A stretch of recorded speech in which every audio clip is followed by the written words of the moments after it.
Hey guys, how are you all? Welcome back to my channel. Today we will see what if Naruto fall in love with Kakashi wife. If you enjoy, then please like, share and do comments. Naruto woke and stretched sinuously under the covering of a thin sheet. Her normal body temperature kept her too warm for heavier covering than a mere sheet. Looking at her alarm clock, she groaned. Time to get up for her last day at the academy, she thought as she tossed the covering aside and sat up. She rubbed her face, effectively smothering a jaw-breaking yawn before rising to her feet and making her way into her small bathroom for a quick shower. She did her business as quickly as possible before heading back to the privacy of her bedroom. This room, unlike the rest of the apartment, was protected by a very high-level jutsu to allow her a place to be herself.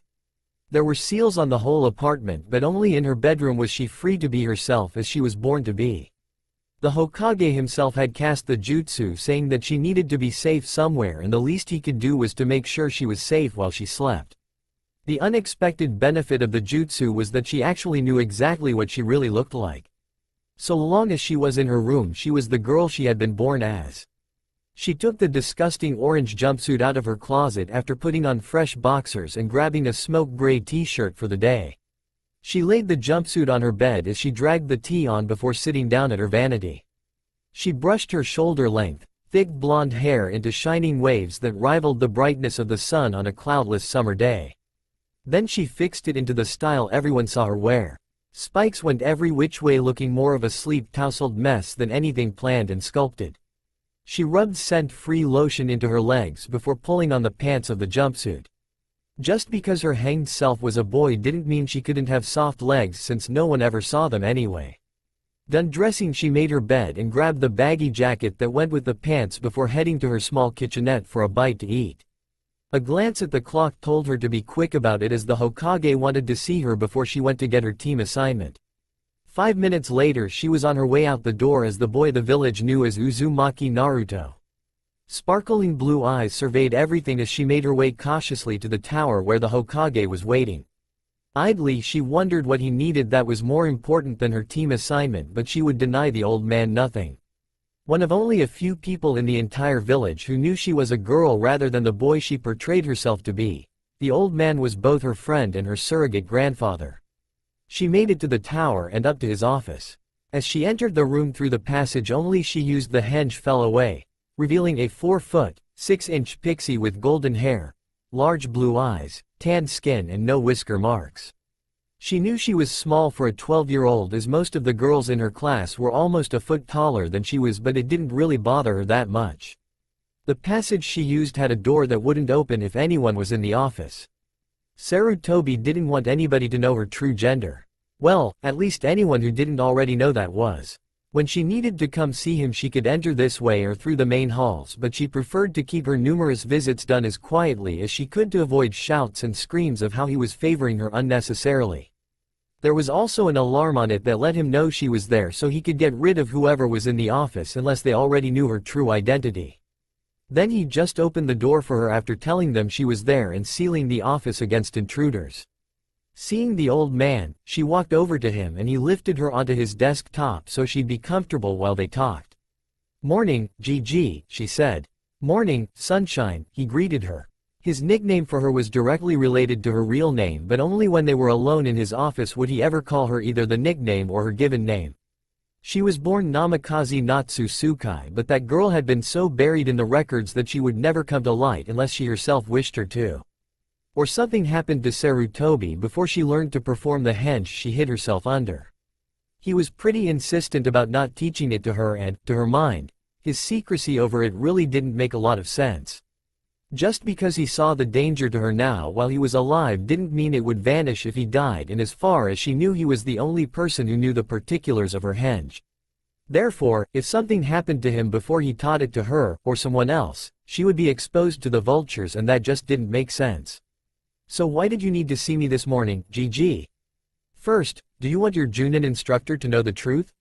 And second, I want an accurate profile, including picture, for your records. Since you aren't yet strong enough to be totally safe, I think the record showing your true physical self should be done here in the office and kept between the two of us until you are ready." "Why should anyone else know? I mean, I understand why you told Aruka Nissan. After all, he needed to know why he was required to teach me those girl classes relating to things that only affect girls, but does the Junin have to know? I don't even know who that is yet. What if he or she is another who would use it against me or tell somebody who would?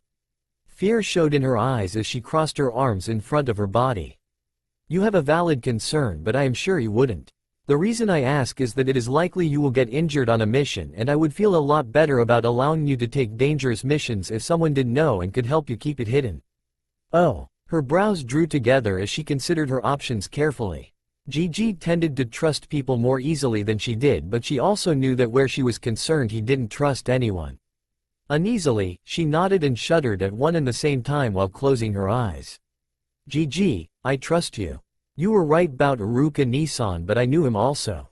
So I had something to work with when it came to trusting him. But this time. Okay, I can see your point. We can deal with that one later then. He smiled and put a friendly hand on her knee. Now, you'll find some of your girl clothes behind the screen. So why don't you go get changed for the record shot I need? Then we are going to talk about potential husbands. She groaned and rolled her eyes. As she went to change her clothes, she thought again how much she wished he would drop the subject of marrying her off already. Sheesh, she was only 12 for pity's sake. After the picture was taken, he showed her the pictures he was considering as potential mates. Kamizuki Azuma wasn't a bad choice age-wise, but she honestly didn't feel he was either ready for marriage yet or the right match for her. Hayate Gecko she rejected because she knew he was seriously and heavily involved with a woman in the Anbu Corp.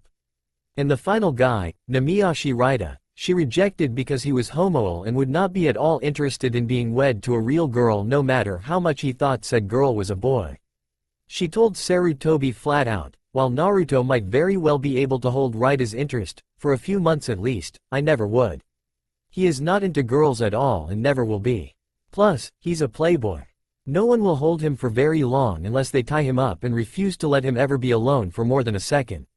Even then his eye will wander where it pleases. You really need to listen more, Gigi. Although Gecko and his gal are very discreet, Raida is anything but. Okay, I'll keep looking, but keep Izumo in mind. He's not a bad kid. Hi, Gigi, but you know I already said no. And you know it won't change. A few minutes later she was done and on her way out of the office, as Naruto, once again. She brushed past a silver-haired man in the lobby who wore his headband in the most unusual fashion, but since she was short on time, if she wasn't to get in trouble with Iruka, she didn't pause to inquire about it. A few seconds after Naruto left the office, the Junin gathered in the room to watch the kids receive their team assignments. Sarutobi had really been hoping Naruto would agree to let Kakashi in on the secret, but he'd known the dainty girl wouldn't. The people of the village had given Naruto, Natsu, no reason to blindly trust any of them. He knew none of them were openly mean to her anymore.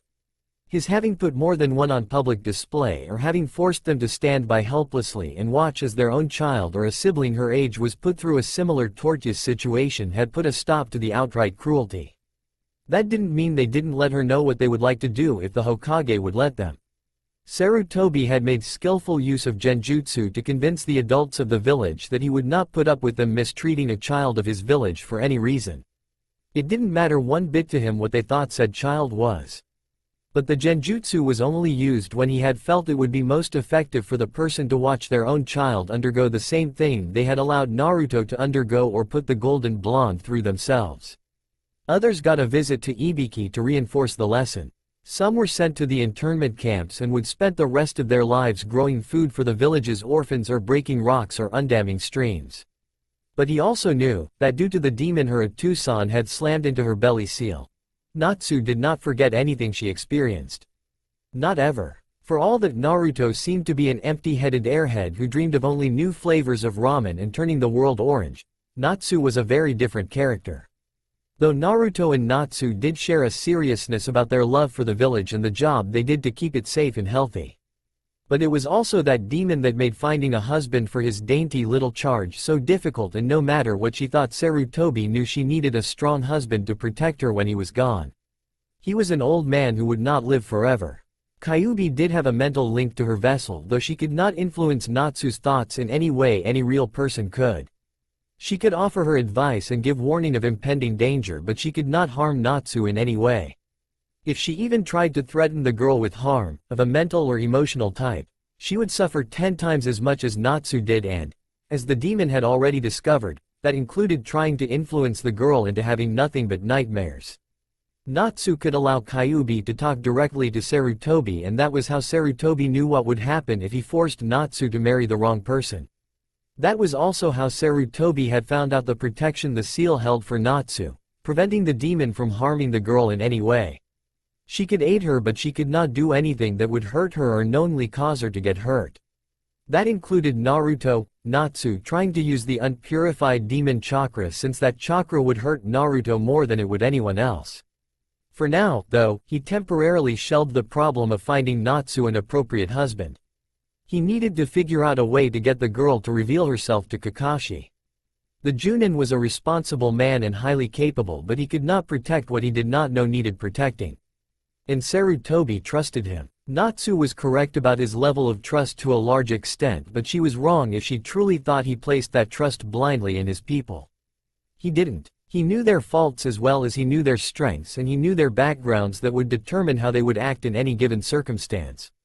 He knew Kakashi would take care of his dainty little girl because it was in the best interest of the village, but also because of who she was born.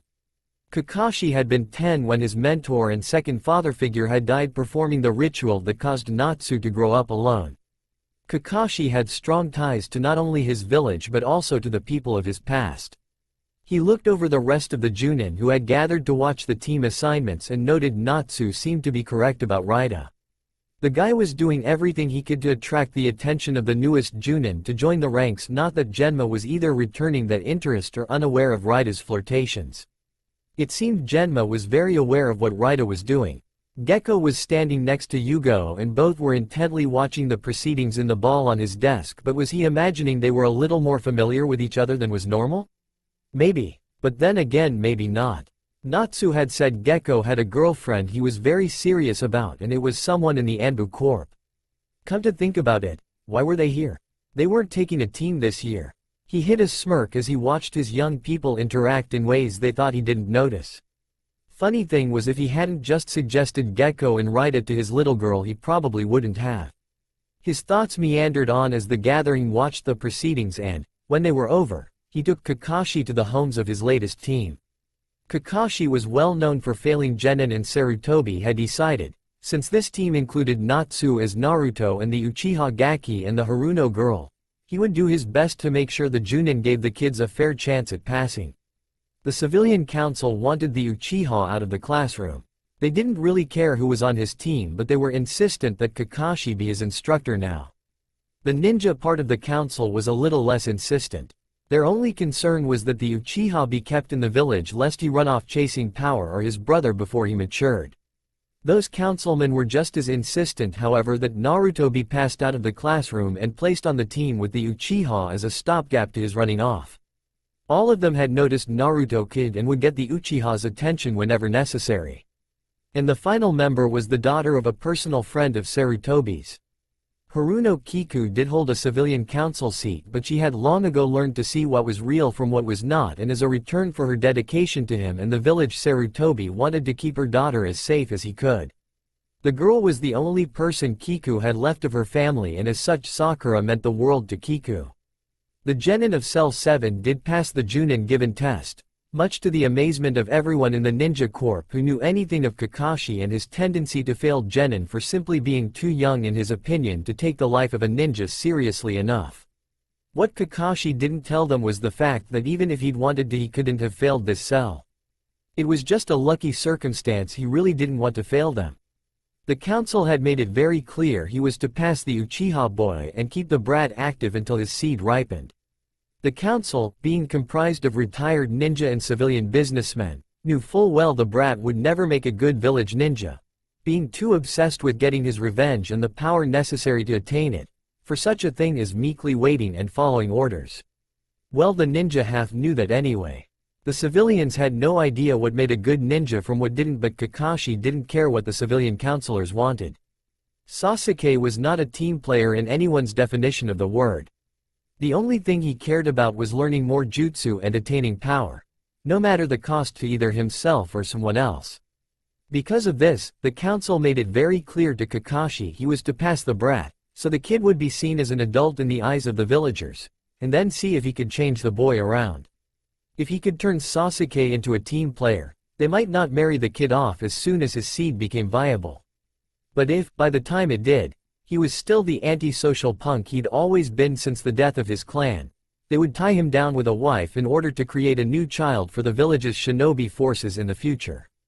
Sasuke, they said, could still be treated well enough to honor their word while he created new children for the village.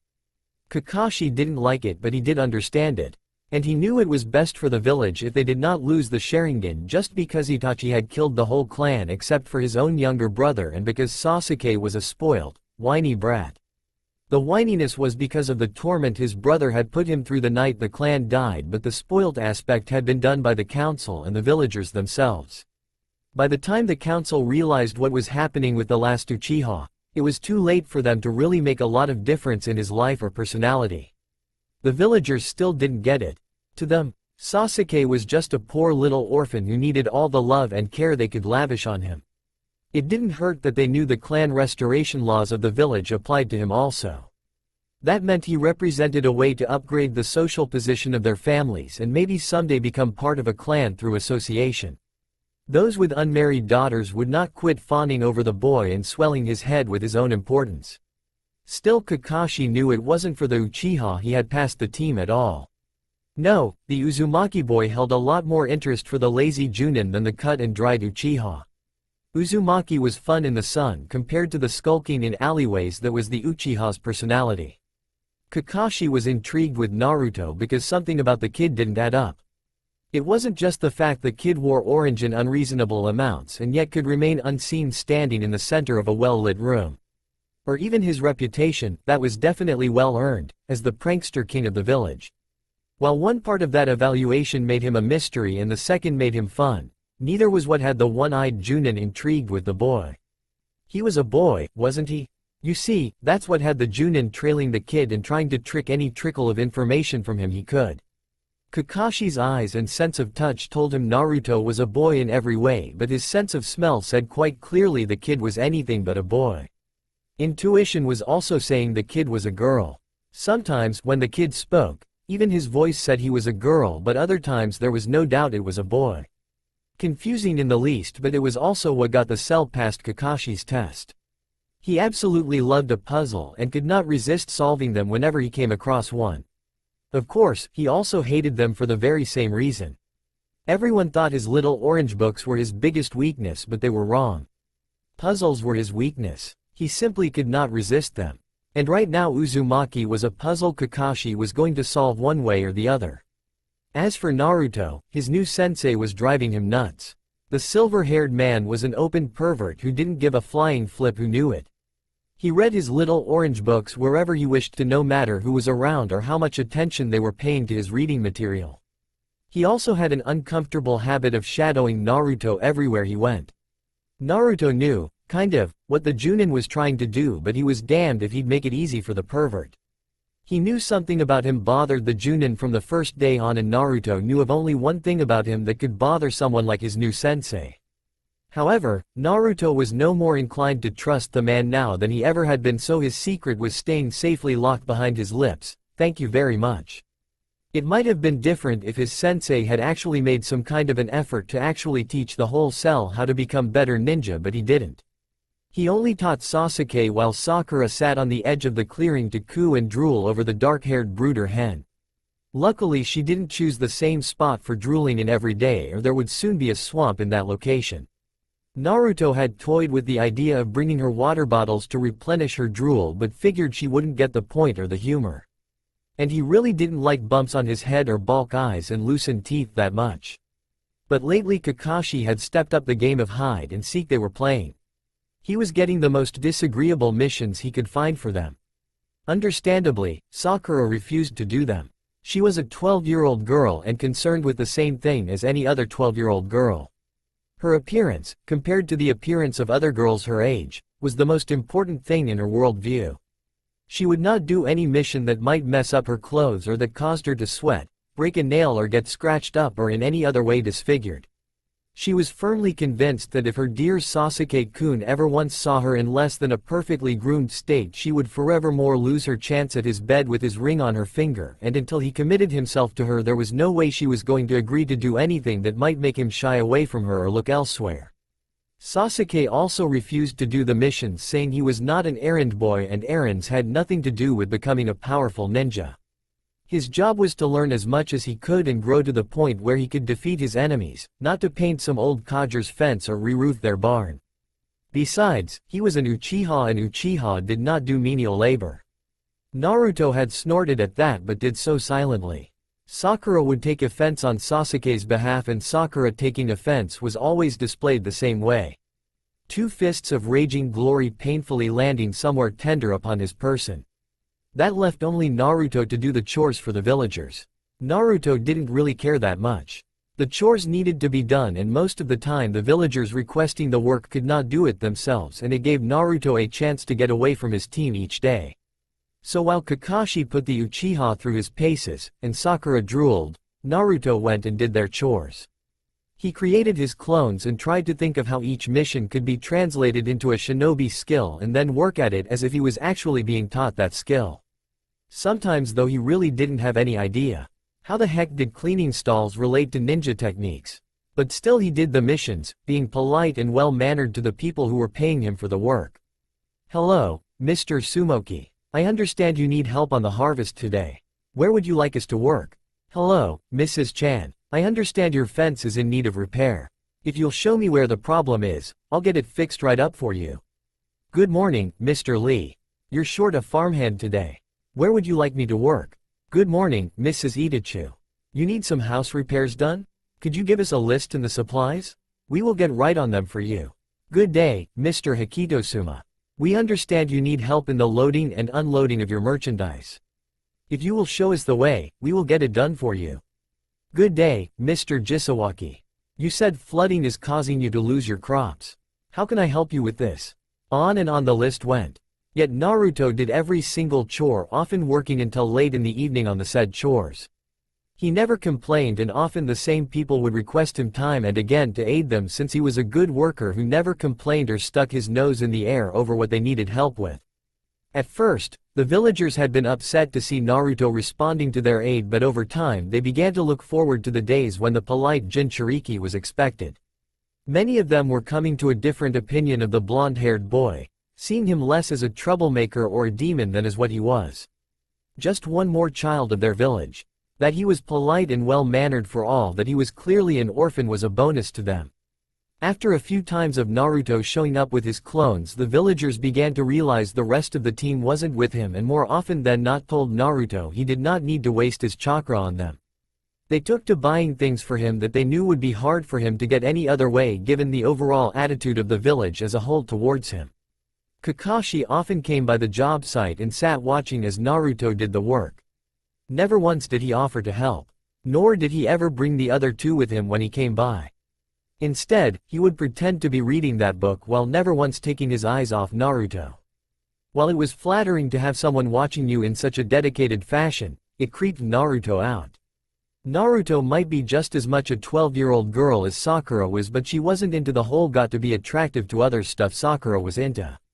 So to have Kakashi devoting so much attention on her, whether in her henge or not, was just creepy. The day Naruto had needed to unplug a nearby stream where a family of beaver had blocked the water with their dam home, Kakashi sat on a rock near the water's edge watching as a slender Naruto dove and swam around, moving the dam to another location where the beaver family would survive just as well without ruining the farmer's crops. He had stripped off his orange suit and was wearing his boxers for the job. Though the stream wasn't all that deep at any one point, it did have deeper areas, and for Naruto those spots were very deep. Being smaller than most 12-year-olds, those areas were deep enough to submerge him. Kakashi sat watching him work, a little alarmed when he realized how deep the water was, until he realized Naruto could swim like a fish. He was impressed with how careful the kid was being, and yet very confused as well. The wet boxers made it very clear the boy had all the right anatomy of any boy, and yet something didn't feel right. Something told him he was being incredibly dense about this kid. But for the life of him he couldn't figure out whether his orange-wearing student was a boy or a girl. Naruto-chan called the farmer who had hired him for the job of clearing the stream. Come out of the water and eat. My missus made some sandwiches and tea for you and me. This was the third job Naruto had done for the Jisawaki family, and they always fed him for his help since they knew it was supposed to be 3 teens doing the chores instead of 1, and they knew it was hard for the blonde to get good food on a regular basis that would not make him sick. So Naruto had no problem coming out of the water for the food. Here, Naru-chan, dry off some so you don't take a chill while we eat. He waited while Naruto did as he requested. Then passing the kid a teacup and a platter with his sandwich, he said, "Tell me, what was causing the problem?" "Some beavers are building a dam and forcing the stream to go around it. There's 3 dams in the area, but this new one is the one that was causing the issue. I'm moving it to a different location now. A careful eye should keep them from building new ones." He sat down and ate one of the sandwiches. "This is delicious. Tell your missus she's one heck of a good cook, and if I was only a few years older I might be tempted to steal her away from you for that reason alone. I was actually dreaming about that meatloaf thing she made last time I came here."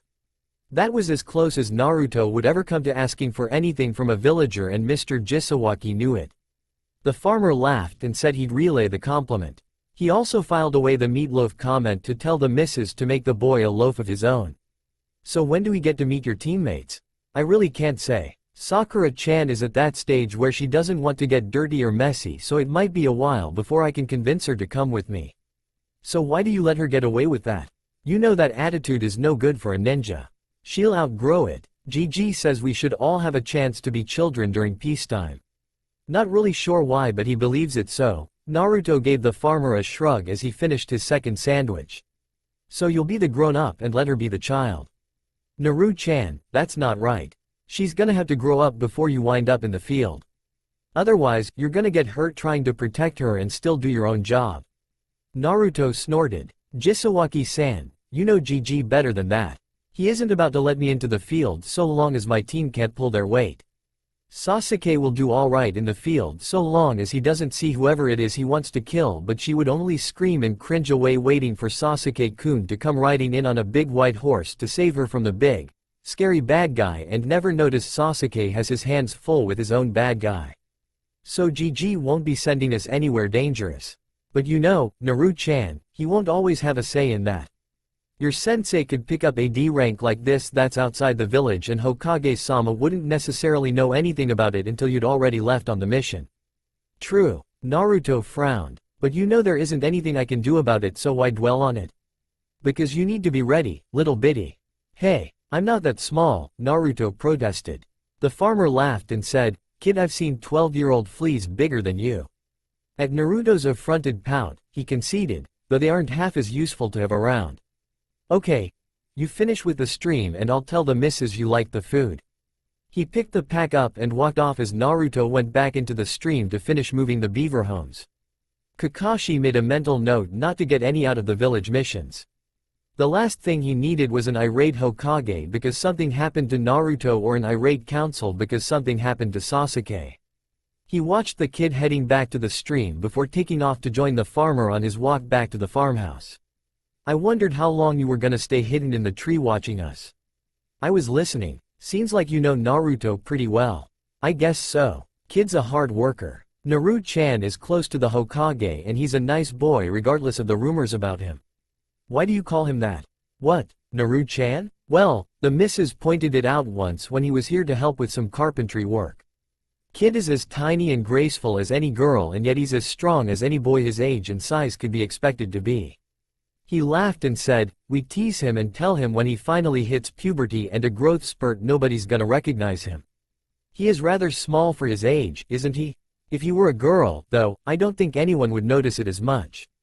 But, as a ninja, that's actually an advantage for him. He's a smaller target and can fit places normal-sized people can't go. You'd know all about going places other people can't go. I remember you during the war, boy. You went a lot of places no child should ever go, simply because you were young enough or small enough to get the job done. I just thank Kami those days are over for now.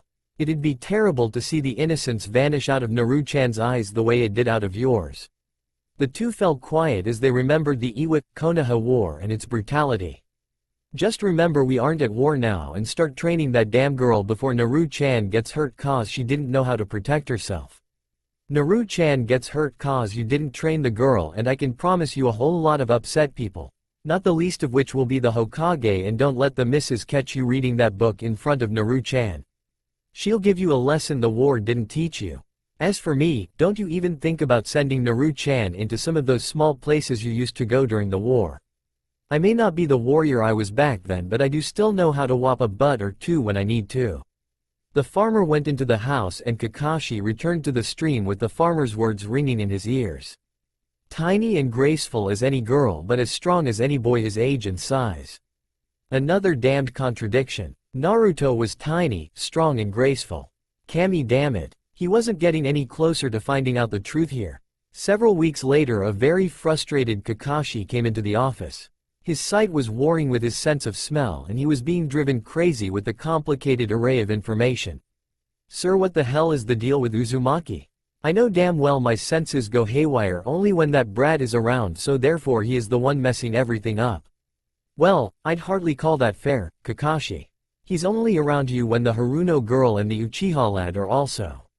Sasuke is definitely as much of a boy as Sakura is an airhead, Kakashi snorted. Naruto is the one who throws my senses into a tailspin and I want to know why. Well, you know what they say. Wish in one hand, why won't you tell me? Sarutobi turned deadly serious and fixed his eyes on the frustrated Junin. Kakashi, you are one of the best ninja in this village. I gave you 2 very difficult students to train. So far you have worked exclusively with only the one you find favorable. You have left the other 2 to flounder and do as they please. Unless you manage to pick up a disagreeable mission for them. You want to know why Naruto drives your senses crazy? Then try working with the kid and earning his trust. Kakashi snorted. In his mind, he was thinking Sarutobi didn't know the boy as well as he thought he did if he thought the blonde Gaki was distrustful of people. Kakashi, he doesn't trust you, and the fact that he hasn't told you why your eyes are at war with your nose is proof that he doesn't. But he trusts everyone, Kakashi protested. And we all thought you to be a genius. I wonder why. Sarutobi trailed off and let it linger in the office. Kakashi took a few minutes to absorb the insult and think it through. Then he grew angry with the Sandame and left the office. He went to the obelisk to complain to his old team about the narrow-minded people who only thought to spoil and overindulge some while letting others flounder, never realizing he could have been talking about himself just as clearly as he thought he was talking about the Hokage. 3 more weeks passed. Kakashi still did his best to figure out why his senses were at war with each other whenever Naruto was around, but he was getting nowhere fast as he tried to figure it out. He knew damn good and well Naruto was as much of a boy as Sasuke was, for all that he was smaller. He trusted his senses, but his nose was still insisting Naruto was not a boy at all. When he smelled blood on Naruto, he nearly panicked. He had arrived at the bridge in his normal fashion, and right in the middle of his excuse for being tardy he got a good whiff of a menstrual flow he knew damn good and well did not belong to Sakura. She had been on her cycle the week before. Without another word and a distinctly wild look in his visible eye, he dismissed the team to go their own way, convinced he was losing his mind. Naruto made her way into the tower and up to the Hokage's office. Through the closed doors, she could hear Kakashi sounding off to the old man. She took a seat on the bench, not being willing to go in there right now for all that the secretary had indicated she could. Naruto grinned at the secretary. That's okay, Bara. I think I'll just wait it out. You're cruel, the secretary laughed.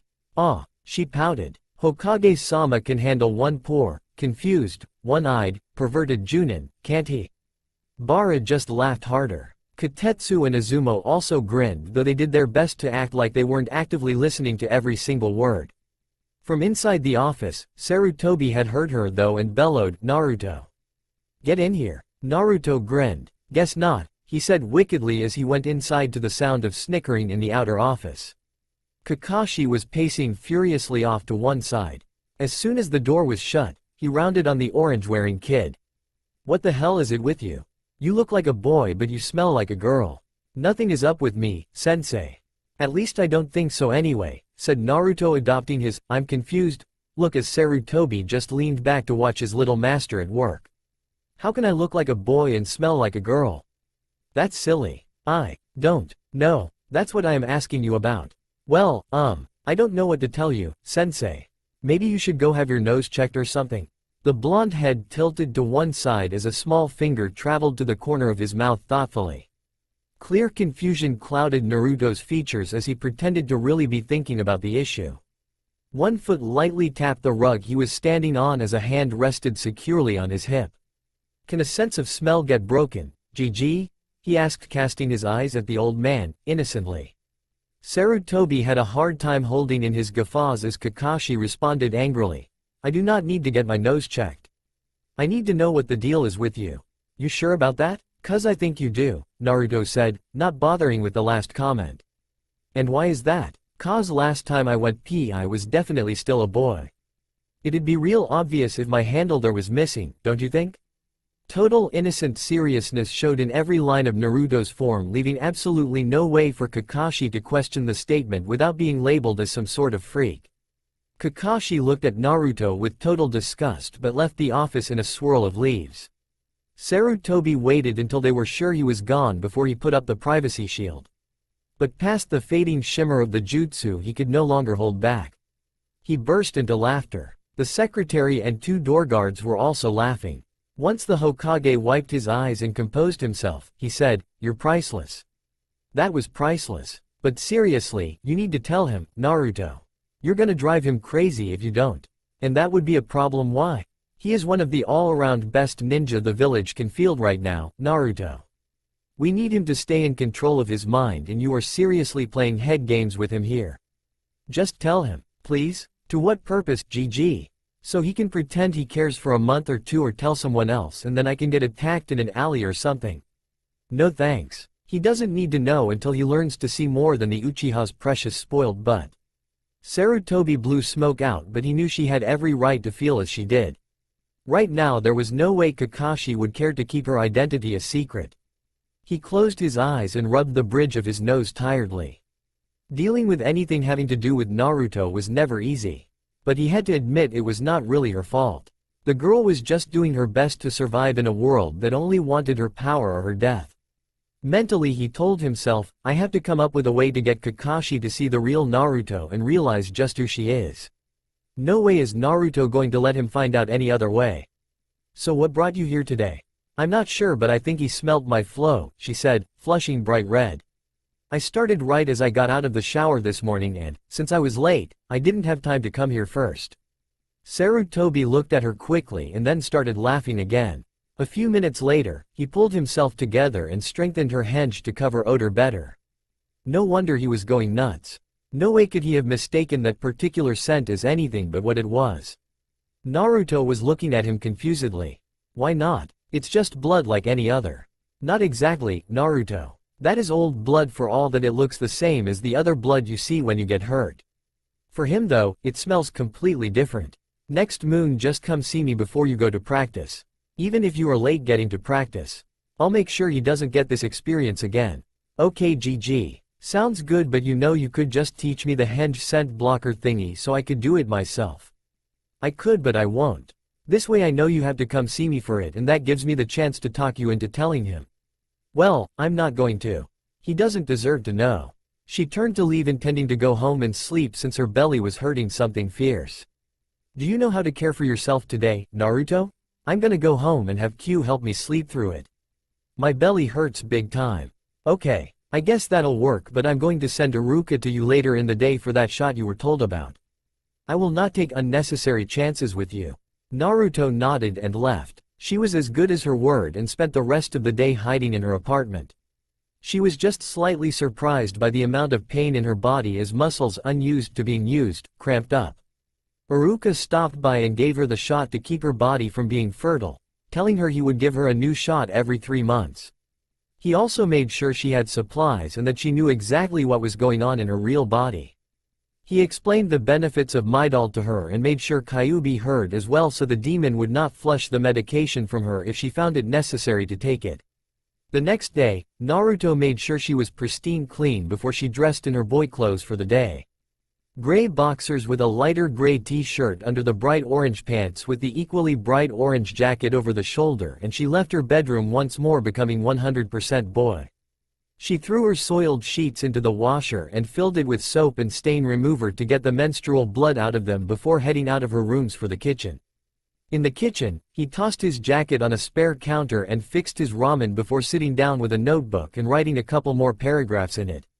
All the writings in the notebooks were his thoughts on life and what it was like to be a girl living as a boy and knowing the light was anything but a friend to you.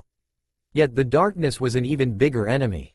The ramen was ready to eat when Naruto finished writing, so he ate it quickly, not really wanting the stuff in his mouth any longer than necessary to get it from point A, the cup, to point B, his stomach. Then he tossed his chopsticks towards the sink and left for his early morning jog around the village. He always did 5 miles around the village before meeting the team for practice, even though they were all coming to realize Sasuke was the only one Kakashi found to be worthy of training. Sakura didn't really care, as she still thought Sasuke cared for her and would protect her with everything he was learning to do. But Naruto hated it, as she knew full well no one needed the training more than she did, since no one in the village, let alone on her team, was in more danger than she was every minute of every freaking day. But the village valued the bloodline more than it did a Jinchuriki, and always would. The months went by slowly as Kakashi continued to train only Sasuke. He never asked for a mission outside the village, nor did any of the genin. That had kind of surprised Kakashi, but at the same time it didn't. He knew the council wanted Sasuke to stay in the village until his seed was viable, so he figured even the Hokage was telling Naruto to be content with the missions they got, though he did remember what the farmer had said to her about the missions he did get for the team, Naruto, to do, and he always made sure it was within the village walls. As far as the Hokage and Naruto were concerned, it was actually the other way around, but Kakashi still didn't know how tight the bond was between the Hokage and Naruto. Naruto was the one telling the Hokage to wait and be patient over the out-of-the-village missions. They painted fences, weeded gardens, re-roofed the homes of the elderly or wealthy, filed inventory, or chased runaway pets. Well, Naruto did anyway. Today's mission was to catch the Fire Lord's wife's runaway cat. It wasn't the first time the team had been given the mission, and Naruto knew it wouldn't be the last. "I am not crawling through the forest or dirty alleyways after that damn cat, sensei," said Sakura, looking horrified at the memory of how much she would stink and look a mess by the time the cat was caught. "Nor will I waste my day catching it. Damn cat is not worth my time or attention. Teach me a new jutsu, sensei," said Sasuke. Kakashi just looked at Naruto. "Well, I guess that means you're on your own, Naruto. Bring the cat here when you catch it." Naruto rolled his eyes and went to walk off. Kakashi growled in his ear, "Unless you want to tell me what you're hiding, that is. Then I might just make them do the mission with you." "Go to hell," Naruto snapped, walking away. Kakashi's low rumble of laughter burned in her ear, as did his response. "Not without you," he had replied. Instead of chasing after the damn cat right away, Naruto went to the tower first. "Hi Bara," he greeted the secretary. "Hi Naruto. You want to help him out today?" "Sure, might as well. Only got to chase the daimyo's wife's errant misbehaving kitty today, so no need to go anywhere else." Bara gave the blonde a sympathetic look and let him go into Sarutobi's office. Inside, her henge fell as usual when it was just the two of them, and she took off the bulky jacket she wore. Golden blonde hair fell across her shoulders as the henge fell, and she and Sarutobi greeted each other.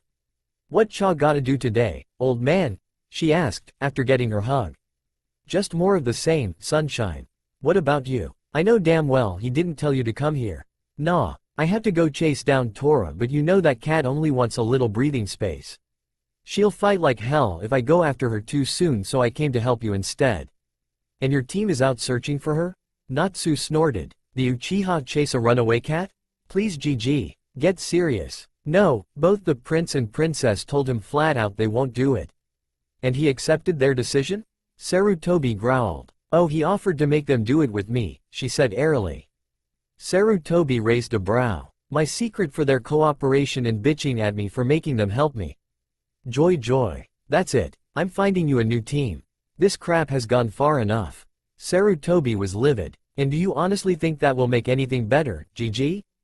Come on, you know better than that. Whatever team is split up, to make room for me, is gonna be ticked off over it. And there's no guarantee the next Junin will wish to train me any more than Mr. Brown Nose does. Then there's Prince and Princess. You honestly think those two will start doing their share of the mission work?" Or Mr. Brown Nose will actually train whoever replaces me with them any more than he trains either me or the princess? Just leave it alone, GG. It'll work itself out eventually. You aren't their damn servant. And he has no right to hold your secret as hostage to them doing their work. Oh well, he thinks he can. When I tell him what he wants to know, he'll make them do their share, but he still won't train me. She ran her fingers through her hair and moved to the stack of paperwork. Anyway, GG, let's just drop it and get some of this done before I have to go chase the cat again. It's fun to play with Tora, at least. Can't say the same of the painting or roofing missions. You do those alone too? Hi. If the mission will make a mess of how the princess looks or cause her to get sweaty, she won't do it. If it seems like it will take too much time, then the prince won't do it either. And he won't make them if I won't spill. Since I won't spill, they don't work. She grinned at him. But they wouldn't work anyway, GG, so his ploy won't work either. Sarutobi sighed. Maybe it'd be better to just tell him, Natsu. Who knows? Maybe he'll understand why you're hiding it and quit this stupid pandering he's doing. No, he won't. He'll insist I be myself, and I will have to deal with Princess getting upset because Prince might look at me before he looks at her. And I will have to deal with a possessive prince who feels entitled, as well as a prowling Junin who also feels entitled to take liberties neither are entitled to. So no, I will not tell him. You think Sasuke would be attracted to you? Hell number. I think it's more like he'd feel entitled to own me because I am not one of his stupid, walking, talking ovary test tubes. Oh, confusion was clear in his expression as he tried to make sense of the situation. Walking, talking ovary test tubes? Where did she come up with this stuff? It's like this, GG, she said on a sigh. Prince is used to his fan club. His fan club includes every girl his age in the village. The thought that there is actually a girl here who isn't a part of his club will have him determined to make me one. Well, Hinata isn't his fan either, but he accepts her distance. He won't accept it from me. I am not of her social ranking and, to his way of thinking, I should be honored to be one of his harem of dithering, twittering walking wombs. Oh dear, murmured Sarutobi. Dithering, twittering, walking wombs? Sheesh, she really has a low opinion of the other girls her age, he thought. He decided to drop the subject of Sasuke and moved to the one of the pair that really interested him. Hitaki Kakashi. He really wanted to know how Natsu felt about the Junin. So about Kakashi, Natsu. Natsu got a cagey look on her face. No, GG. Whatever you're thinking, you just stop it right there, she said, pointing a finger at him and shaking it warningly. You know you need a strong protector, Natsu. He is strong. He's very strong actually. GG. Drop it. I'm too young to go getting married to anyone. For any reason. But especially not to someone like him. She started pacing and muttering under her breath. Sarutobi perked up. This was new. She rarely ever got this worked up over any of the suggestions he made as a possible spouse. He also realized she had not said he was the wrong person for her as she did with everyone else. Saying she was too young was not the same as saying he was the wrong guy. He hid a grin as he listened to her mutter while she paced. Predatory. Kami damned secret stealing. Cagey damned Junin. Prowling. Stalking me like a hungry damned cat. Always where he's not supposed to be. Sarutobi's carefully hidden grin grew as she turned to pace in the other direction. The look on her face told Sarutobi all he needed to know. Natsu liked Kakashi. She liked him a lot. But because she really liked him, he also scared the hell out of her. He distracted her and the two of them got to work on the mountain of never-ending paperwork before him. Natsu did know her team, it seemed, but her remarks on Hitaki's reaction to her true form were worth further consideration. Sarutobi had been thinking about the future a lot lately. He knew he needed to settle Natsu's future before he died of old age or got killed in office, but he just hadn't found the right man, or one he felt he could trust to care for her. His old teammate, Iruka-kun and Kiku were all trying to help him, but they knew if they didn't choose the right person it would be disastrous for everyone. But now he knew who the right man was. Maybe. Hitaki was single and from an old clan. He was eligible in every way for Natsu. He was old enough to settle down, whether he wanted to admit it or not, and was a perfect complement to his tiny girl here. She was day while he was night. She was the sun shining bright and full of promise while he was the moon shining gently and persevering in its glide across the sky, but Sarutobi also knew now was not the time to mention it to Natsu again. For all that she liked the man, She didn't trust him and it seemed she might actually have good reason not to. And 22 was not too old for her either. Later that day while Natsu was playing with Tora as Naruto, Sarutobi was reading through his files of the male ninja of Konoha. He was trying to do a personality match between Natsu and any one of them but always he kept coming back to Hitaki. Iruka came in just as Sarutobi was growling in frustration. The teacher took a look at the open files and smirked. Still determined to find her a husband before you die? Hi. Whether she knows it or not, she needs one and you know I'm right. If Asuma wasn't so dead set on Kurenai, I'd have him marry her. But he is and Kurenai likes my stubborn son as well. So who else are you considering? That sensei she has now but he's seriously pissing her off for all that she is attracted to him as well. She'll kill you if you mention it now but. Iruka scratched his nose deep in thought. Sarutobi tensed in surprise. He'd been sure Iruka would be against the union also but that didn't seem to be the case. When the Chunin remained silent and took to pacing, with his hands behind his back, Sarutobi asked, so you think it'd be a good match? Kaharu and Haruno Kiku came in together just as he asked the question of Iruka. Kaharu raised a brow in silent question and Sarutobi thumbed Kakashi's nin picture. She smirked but Kiku frowned considering the possibilities of the match-up. Hi. Hitaki is possessive and protective of what is his. That is good for Natsu. She needs the protection his skill can provide for her and she also needs the cherishing his possessive streak will give her. Added to that is the fact that he is young enough and energetic enough to keep up with her. Plus each has the intelligence both need in their partner. Neither of them would ever be able to live with someone who was less intelligent than they are. As for her, she's stubborn enough to kick him back into line whenever he goes too far. And he will go too far just often enough for her to feel she's still viable as a person in her own right, Iruka finally answered. But how to get him to see her? That's what's giving me conniptions right now. She refuses to tell him who she is and he's making her do all the hard work for the team because she won't tell him what she's hiding. So trick them into it, said Kaharu. Huh? How? Kiku grinned. I've been wanting to set my daughter straight on her ambitions as well and I think this gives us the perfect opportunity to handle all the blindness on Team 7. Young Sasuke needs to face facts too. Okay but just how do we do this without all four of them freaking out? Asked a confused Iruka. Kaharu said, okay this is our goals for them in this mission. 1. Get Kiku's daughter to face up to the fairy tale dream world she is living in and realize real life is not a fairy tale. 2. Get young Sasuke to name a possible wife or two for himself and realize his primary duty is the rebuilding of his clan. 3. Settle down the wild bachelor known as Hitaki Kakashi and get him to realize the village also needs his heir. And 4. Secure Natsu's future so she will be safe even if something happens to the four of us. Did I miss anything? Nope, that pretty much covers everything, said a happy Sarutobi. Okay we'll have to trick Kakashi into marrying Natsu just as we'll have to trick her into revealing herself as a girl for him. She won't do it willingly no matter what he says or you threaten her with and he is absolutely convinced he does not need or want a wife, said Kiku. True but how far am I allowed to go with your daughter, Kiku? She is so lost in her fantasies right now she is a serious threat to the well-being of her team. Even Natsu doesn't want to take out of the village mission and you know she was looking forward to finally learning how ninja camp. Sakura doesn't train or do any mission that isn't girly enough for her. And Kakashi doesn't get girly missions. For that matter she does absolutely nothing you do not see her do before she leaves home. Natsu said she's even dieting to keep her figure and you know that is disastrous for a ninja. Kiku frowned as she heard from the Hokage what a waste of space her daughter was being. She did know from her association with Sarutobi's inner court exactly how dangerous it was for ninja to diet as it lessened their chakra as well as their energy. Now she just looked at the old man and said, how far do you wish to go?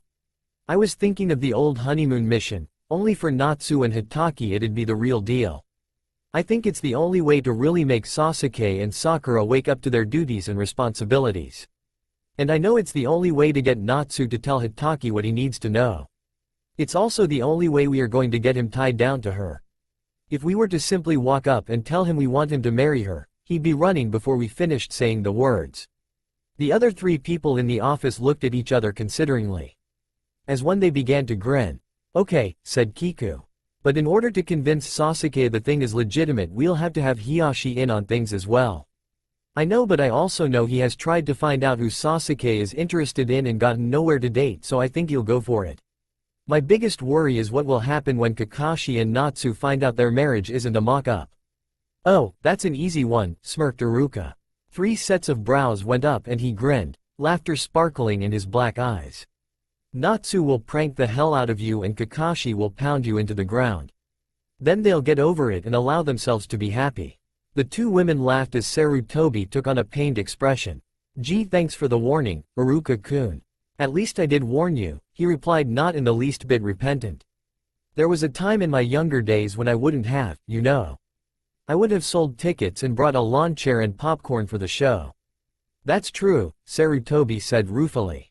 Why is it my best people seem to all have been pranksters in their childhood days? Kaharu snorted, maybe because you were too? Don't even try to deny it, Sarutobi Hiruzen. I was there too, remember. He grinned and she continued to speak, but back on the subject of Natsu instead. Kaharu said, I will be here to see Natsu-chan wed to Hitaki. Leave the details to Kiku, Iruka and I while you get the mission picked out and written up. I'll talk to Hiyashi and get him on the setup. And Kiku and I can take care of getting the girls the clothes they will need for the mission. Iruka, you make sure they stay in the village and help Hiru get things set up for this. I hear Shino Sato is a nice place this time of year. They all left Sarutobi to his work. Over the next few weeks Naruto continued to do the missions for his team and Kakashi continued to let the orange-wearing boy know it would end as soon as he told him what he wanted to know. Naruto continued to tell him, loudly, vocally and in many different ways, to go to hell and exactly what he could do with himself once he got there. Then he'd take off to do the missions. He'd yell after Naruto he'd only go there if he took the blonde with him. He never noticed he was showing up for the team meets closer and closer to the times he told them to meet him. Nor did he notice he was taking more care with his appearance and looking more alive and aware than he had in years. Kakashi was a lot more interested in his stubborn orange-wearing student than he thought he was letting on. Though he still wanted to know what Naruto was hiding from him, he wasn't really trying to find out anymore. He was a lot more into the game the two of them were playing than he was into discovering the answer to the puzzle that was Uzumaki Naruto. Every time Naruto told him to go to hell, the silver-haired Junin would grin a little bit more, and that was being noted by more than one person in the village. Sakura did nothing but pant after the Uchiha, and a small swamp was beginning to form in the spot she normally chose for her drooling over him. The aforementioned Uchiha worked himself into the ground trying to refine what he already knew to a fine detail, since Kakashi wasn't really interested in teaching him anything new these days. But both genin were noticing how much attention Kakashi was giving Naruto. Both knew it wasn't anything Naruto was really doing, and there wasn't anything he could really do any differently. Kakashi was chasing Naruto. Naruto wasn't chasing Kakashi. So they shrugged and watched from the sidelines as their teammates played a game they weren't involved in. Each wondered when it would end and how. Kakashi would just give him a new move to practice or tell him to refine what he had already learned and then take off to go spy on Naruto. He spent more of each day spying on his orange-wearing student than he did doing anything else. Villagers were taking notice of his behavior. Those who knew Naruto would grin and shake their heads, thinking the Uzumaki magic was working again, while those who didn't, but knew Kakashi, wondered what he was doing. Needless to say, Kakashi and Naruto were slowly drawing the attention of the entire village as they played their game. At the tower, Iruka and Sarutobi watched the pair as they faced off in a battle of wills and waited. I wish Hitaki would give up. She won't give in, and he should know that by now, said Sarutobi. He knows, and it's exactly why he won't give in, as you say. For the first time in ages, he's having fun, said Iruka. Naruto is challenging him, and that's something no one has done since Minato Hokage died. By this time it isn't so much about what the secret is as it is over who will concede victory first. Kakashi doesn't give a hoot what the other two do with their day. He carefully selects the team mission based on what he believes Sasuke will find beneath him and Sakura will find too dirtying to do, and those two genin know to find the missions not worth doing as well. Then he grins as he accepts that particular mission. I also know he shows up at the job sites to see how Naruto is progressing with it. His training these days is all about her and only about her. He won't help her with the mission, but if he thinks she's doing it wrong he'll tell the contractor to show her how to do it after he shows them. And he won't let the contractors take advantage of her by trying to make her do more than is on the job list or lift things that are too heavy just so they can laugh at her when she falls under it. He makes the contractors take those workers to task lest you report the abuse of a genin to you or the mission office. Since they all know they won't be able to commission another mission if they are reported for abusing a genin sent to do a mission for them, they take his threat seriously. But because of his behind-the-scenes interest in the missions she does, people are noticing what's going on. Now everyone in the village is taking note. Even the other Junin are noticing, though they think it's great. They all know how very young he is compared to most of them, and all of them are talking about how he's showing more youthful energy and things of that nature. Guy is of course trying to take the credit, but anyone who's been watching things here in the village these last few months knows why he's perked up, and it doesn't have a thing to do with Guy. Sarutobi stood there blinking for a few minutes before he grinned. Good, then it is time to move on to the next step. It's time to get to the paperwork for that mission we discussed a few months back. Kaharu and Kiku tell me they have the wardrobes ready for the girls and the seamstress is done with Natsu's clothing, though she wants pictures of it on her. Hiyashi is on board as well. Apparently he's known for the last 5 years who Naruto really is and why we hid her the way we did. He gave his clan strict orders regarding Naruto and has followed through on them to make damn sure the clan knows he means business. So he's gonna help us make sure they don't get wind of it and run before we can get everything in place. All we have to do is get the mission set up and perform the ceremonies. And the signatures? Already got them. Remember when the daimyo came for his yearly check on the village? I pulled him in on the plan then and told him why it was necessary to trick them both into it. He is the one that presented it to them, so Kakashi thinks the daimyo actually authorized foreigners to oversee his team. Even if Kakashi smelled a rat in that, he couldn't say anything because it was the daimyo himself who presented the paper for his signature. Sneaky man even did it in a way to where Sasuke and Sakura did not sign the same form Natsu and Kakashi did. The daimyo used a fake document for Sasuke and Sakura but a real application for marriage for both Kakashi and little Natsu. It was even witnessed by you, me and the daimyo. It's totally legal and binding on both of them. And the best part is neither of them have a clue. Sarutobi gave Iruka his orders and watched as the respect for the deviousness of his commanding officer grew in the Chunin's eyes. By the time he was finished outlining his plan, both men were grinning like fools. Sasuke and Sakura are both 13 now, so, as far as the ninja community will be concerned, they are legal now.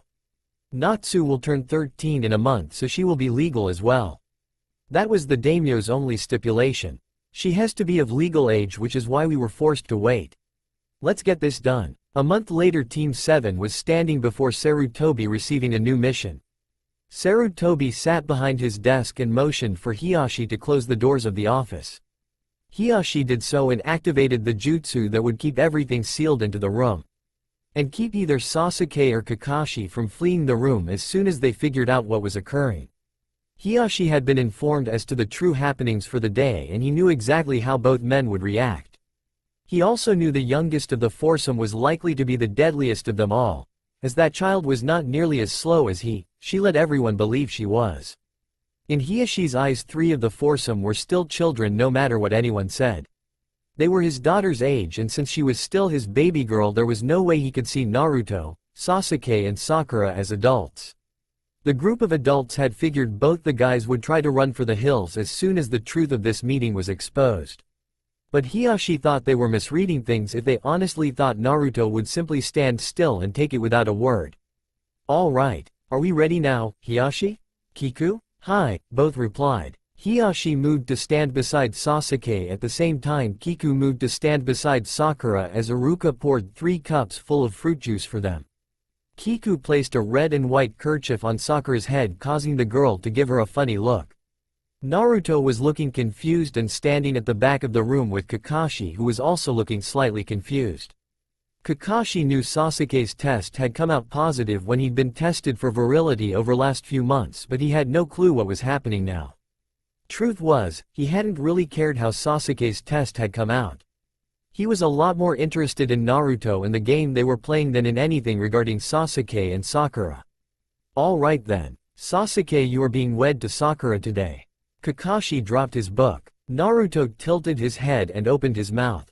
Kakashi covered it automatically as he picked his book up. Sakura squealed in glee but then looked confused as the words sank in. Sarutobi went on speaking as if his ears weren't ringing the wedding bells for the couple. This is at the behest of your guardian, Hyuga Hiyashi, and the bride's mother, Haruno Kiku, and is in the best future interest of the village. Sasuke, Sakura will, from this day forward, be your wife in all ways for all her remaining days. When she is delivered of her first child, boy or girl, a second wife will be chosen for you and possibly a third as well. I don't really see a need for a fourth or fifth wife as of yet, but that may change down the road. Hiyashi stood at Sasuke's side, keeping a close eye on him and ready to catch him if his constitution should prove not up to the task. But he did not touch the Uchiha, knowing it would be a slam to the boy's pride to do so. Hyuga and Uchiha had that much in common. They did not openly ask for or take support from anyone they could not later deny having either had a choice about taking or taken at all. While Sasuke was pale in shock, mumbling without sound, pink-haired sons and Sakura silent in glee, Sarutobi went through the ceremony uniting them as a married couple. Sasuke was fighting to stay on his feet and hide his shaking as all he could see was a bevy of pink-haired, red-eyed sons all calling for different Kaiden maneuvers while they were still in diapers. As a result, he found his voice locked deep in his mental mind, unable to break the barriers.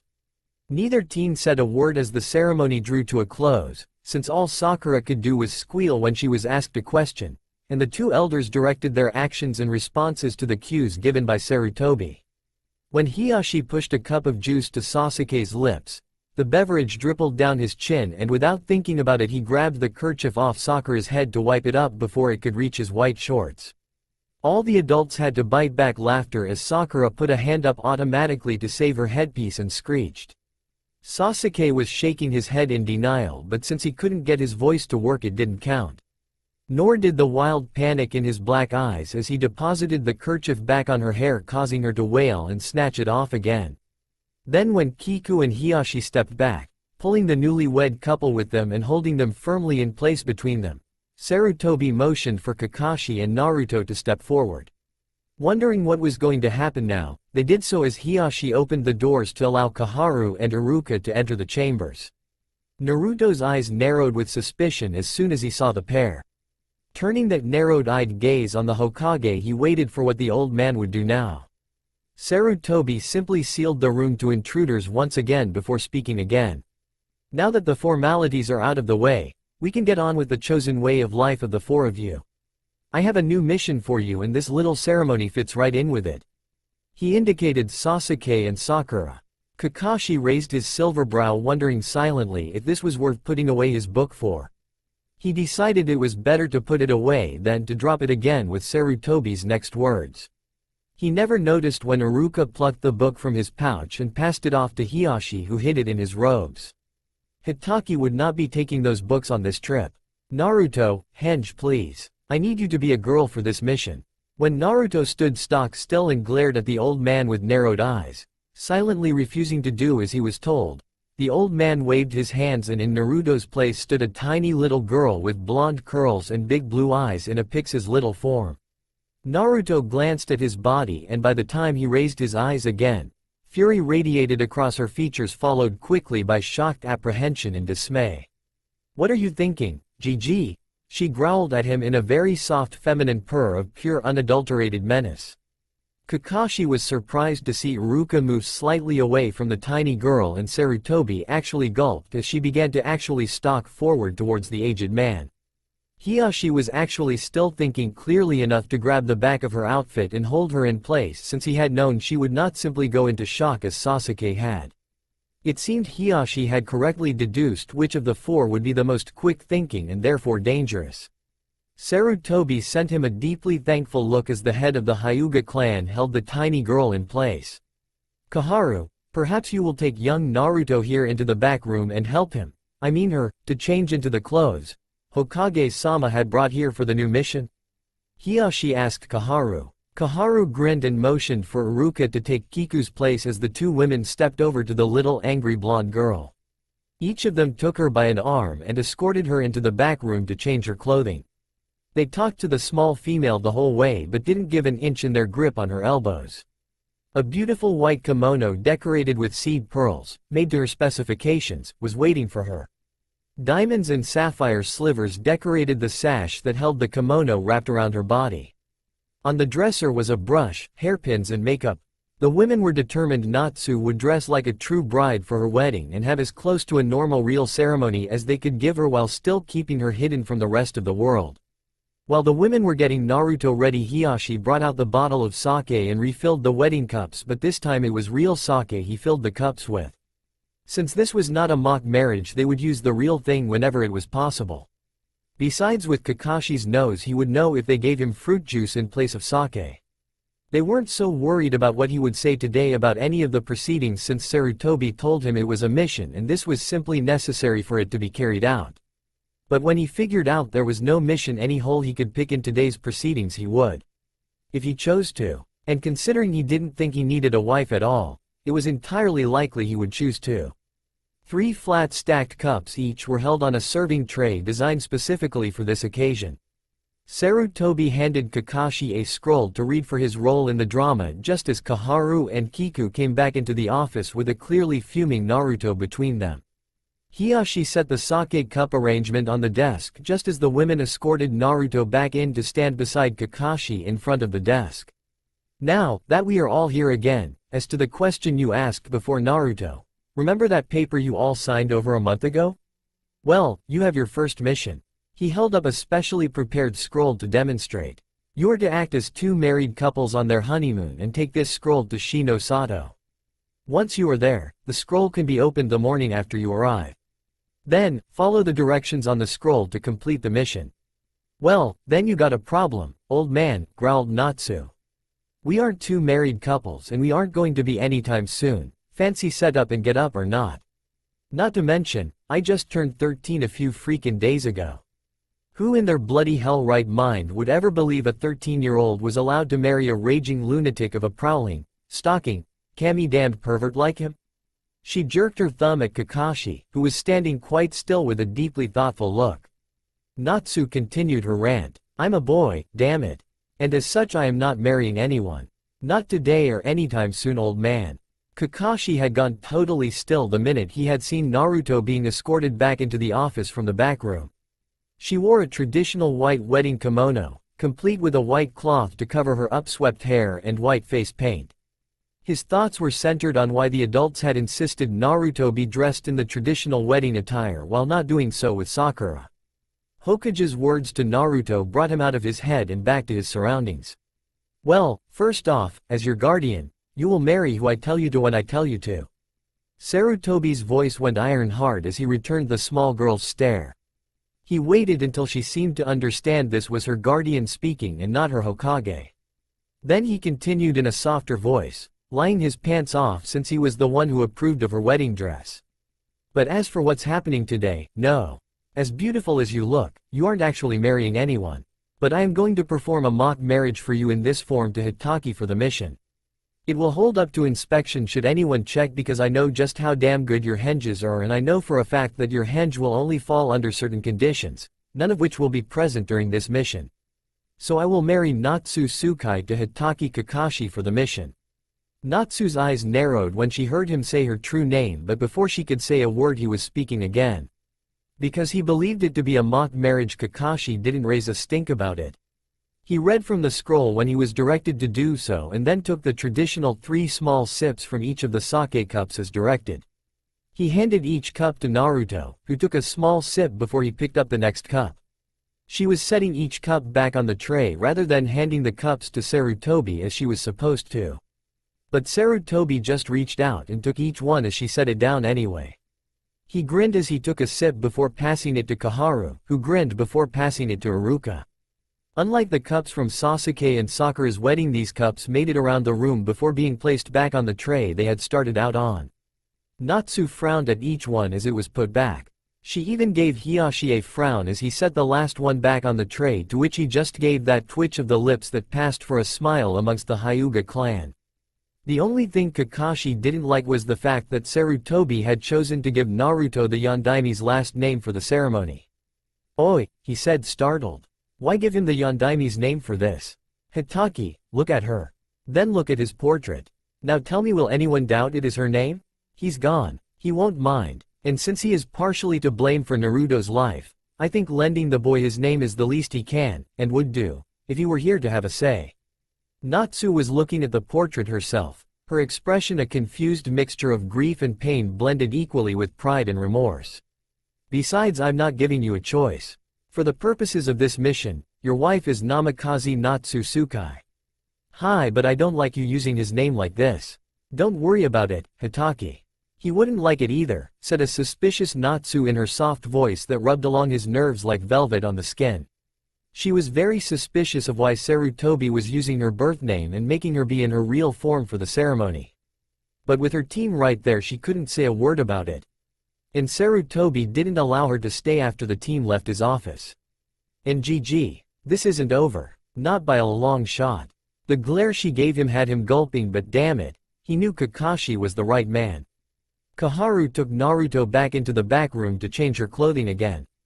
This time she was dressed in a silver, gold and red kimono decorated with cranes, tortoises and plum blossoms as tradition demanded. Once the team was gone, the daimyo and Jiraiya, the Toad Sennin, stepped out from the wall where they had been hidden all along. She's quick. I thought I was going to have to name a replacement for you by the end of the day there for a minute or two, said the daimyo. Definitely her cousin's daughter. Sarutobi nodded, giving a sigh of relief once more for Hiashi's quick thinking.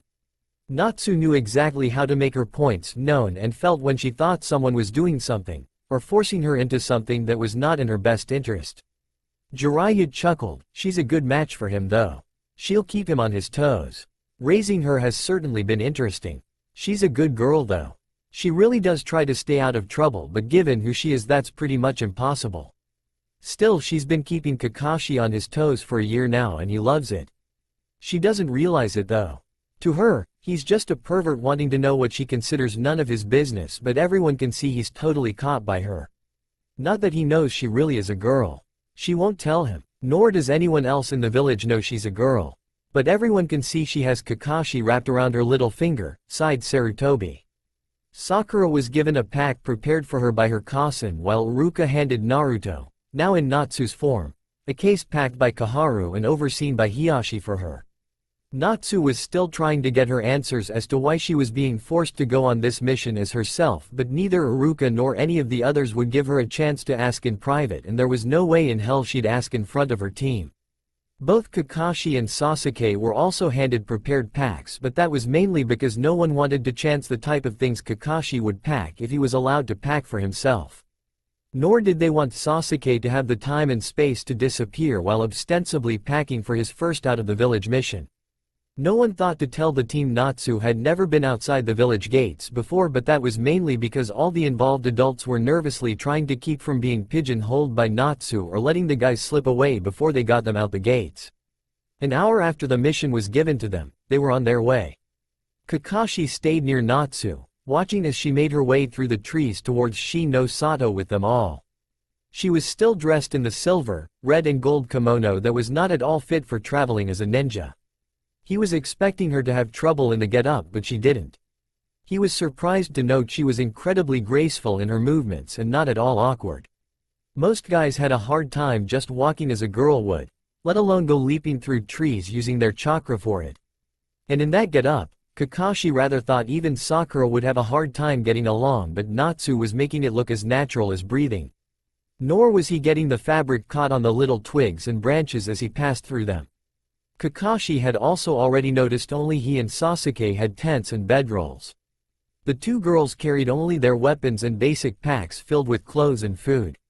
When they stopped for lunch, Sakura dove into her pack and squealed over what she saw it contained. Kakashi couldn't resist teasing Naruto. "Aren't you going to see what they packed for you?" he asked.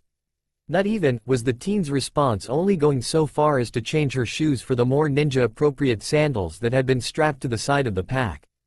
"Given the way she is acting, if what is in my pack is the same as what she has, I would head right back to the village and beat the crap out of GG.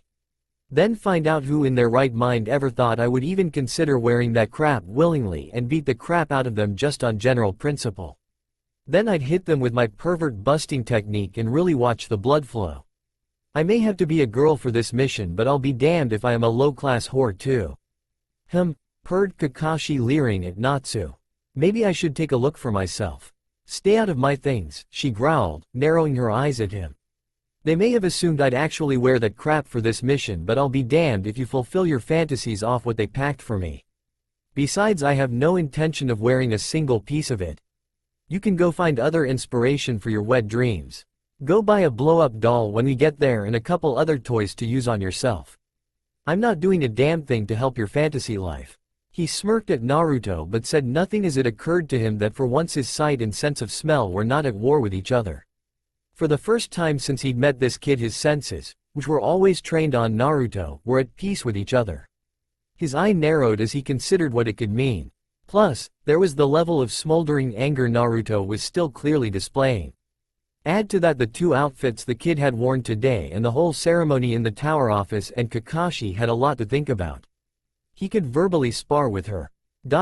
Later, after checking out the contents of her pack and passing all the food-related items to Natsu to carry, Sakura simply sat in the clearing doing nothing but dreaming. She told the small blonde, "I am on my honeymoon. There's no way I am going to waste my time doing camp chores. So since you'll be doing the cooking and stuff, you should carry this food stock and make sure when you set up Sasuke-kun and I's tent, you give us plenty of privacy. We don't need you watching or listening to our pillow talk. You're still nothing more than a child while I am not." Not once did she consider the possibility the team might get separated and those food stock make the difference between survival and death. Nor did it ever occur to her Natsu was not the least bit interested in anything that might happen inside Sasuke's tent. Or that Natsu was not her servant hired by Sasuke to take orders from her. In fact, she had always assumed that once she did marry Sasuke she would have a bevy of servants to do her bidding, so her treatment of Natsu as a servant was right in keeping with the fantasy she was living. Luckily Sasuke did not hear Sakura giving Natsu orders. He was out of the camp refilling their water bottles for the afternoon trek, along with the teapot Natsu handed him, at the nearby spring. When he returned to the camp he fell to consulting with Kakashi over the best route to Shino-Sato. He sneered over how lazy Sakura was being but knew it would do no good to say anything yet. She was still too lost in her daydreams to hear anything she didn't want to hear. When Kakashi had seen Sakura passing over all the food-related items to Natsu, he took them and divided them into his and Sasuke's pack. He'd been a ninja long enough to know it was a bad idea for one person in the team to be the one carrying all the food. It was a bad idea to let Sakura get away with not carrying any of it, but it was also her choice not to carry it, since to her having it equaled having to actually lift a finger and work a little.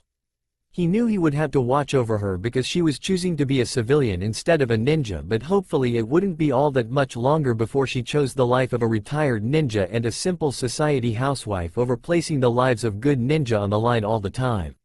Once she did retire he could fill her slot on the team with a better qualified person, but until then he was stuck with her. At least he was for this mission. Natsu had gathered together small sticks and twigs and got a fire going while Sasuke was getting the water. By the time he returned she had it ready to heat the water in the teapot for their afternoon tea. Other than that she set out a cold lunch for the group, to which Sakura sneered and asked if that was the best she could do. Natsu shrugged and said, "There's no need for a hot meal you wouldn't eat or appreciate anyway, Sakura-chan. This provides for the needs of our bodies and will give us the energy we need to continue on our way." She gave everyone a ration of cheese, dried meats and bread with fresh wild fruits for their luncheon. Sakura refused the bread and cheese as Natsu had known she would, saying they would do nothing but make her fat. She tried to drop them in the dirt rather than eat them, but Natsu rescued them both and wrapped them for later in the day when she knew Sakura's appetite would get the better of her. They hit the ninja highway again when Sakura gave up trying to get Sasuke to go off for some privacy with her. He was insisting that now was not the time for her antics. He was so pissed he could hardly see straight and had every intention of nullifying this so-called marriage as soon as this farce of a honeymoon he had no intention of doing anything to validate was over. No way did he find a fangirl a suitable wife, and damned if he'd perform like a stud bull for the village. Didn't they understand he needed to get rid of the situation with Itachi first? He toyed with the idea of switching spouses with Kakashi since it was clear to him Naruto didn't like this mission any more than he did. But then he remembered the way Sandame had set it up. Somehow he knew Sakura would throw a hissy fit if he could even get Kakashi to agree. Sakura would have to pretend she was Natsu while Natsu pretended to be Sakura, and from the way Kakashi was always watching Naruto, Sasuke just knew Kakashi would never agree to switching mates. Naruto might have to be portraying a girl for this mission, but he was still the same person Kakashi had been chasing for over a year now. And Sasuke knew Kakashi was well aware of that fact. The clothing Sandaime had ready for Naruto to wear for the ceremony, Sasuke dismissed as nothing more than good foresight, since Naruto was not a girl and therefore would not have been dressed appropriately for the role he was to play. Sasuke knew nothing of traditional wedding attire, so the colors and designs of the outfits didn't tell him anything. Nor did the differences between his ceremony with Sakura and Kakashi's with Naruto as Natsu, though he had noted them. By the time they set up camp for the night, Kakashi was determined to find out from Naruto exactly what the hell was going on. He had pretty much convinced himself the mystery was solved as to what the secret was his orange-wearing student had been hiding since they had become a team a little more than a year earlier. Watching her as she'd leapt through the trees all day had convinced him that Naruto was not the boy he thought he was. Now though, he found himself wanting to know her real name, since it clearly wasn't Uzumaki Naruto. He watched the petite girl as she went through the normal activity of setting up the tents chosen for them by the elders back in the village. He heard her growling as she pondered the situation and knew exactly what she was thinking about. He grinned as he admitted he was actually looking forward to sharing a tent with her in this form. Her scent filled his nose, since he had positioned himself near her all day just in case she ran into trouble, and he found it to be enticing and natural in every way. That wasn't what she was actually growling about though. She'd never set up a tent before, since she'd never actually left the village until now. The sounds of nature were giving her a severe headache, and trying to figure out how to set up the blasted tents wasn't helping, since she was pretty much doing it alone. Sakura was sitting on her bum again, doing nothing but dreaming of what Sasuke would look like without his clothing and how he would unveil all her secrets for his eyes only. Sasuke was off taking care of the water bottles and gathering what larger pieces of firewood he could find for them. So that left only the two girls in the camp, and Sakura was no help once Kakashi left to go find meat for dinner. Sakura was looking forward to full nightfall. Kakashi had told her to keep watch since she wasn't doing anything to aid Natsu, but though she nodded to show her compliance, she hadn't actually heard him and therefore wasn't watching as she was supposed to be. She was lost in her fantasies of what the darkness would bring for her once she and Sasuke retired after dinner. She made no effort to aid Naruto in setting up the camp since it was her honeymoon and she shouldn't have to work while on her honeymoon. Nor did she offer to help in preparing the evening meal. She was therefore very surprised to hear Sasuke asking about the watch rotation. "But Sasuke-kun," she whined. "It's our honeymoon. We should just go into our tent and let Sensei and Naruto handle the watch." "First off, that is not Naruto. That is Natsu. All day you have been calling a girl by a boy's name and I am tired of it. I am perfectly sure Sensei is also tired of hearing you attempt to screw up our mission. So remember the name," Sasuke growled at her. "Second, this is a mission like any other. Get your mind out of the gutter and onto the job at hand.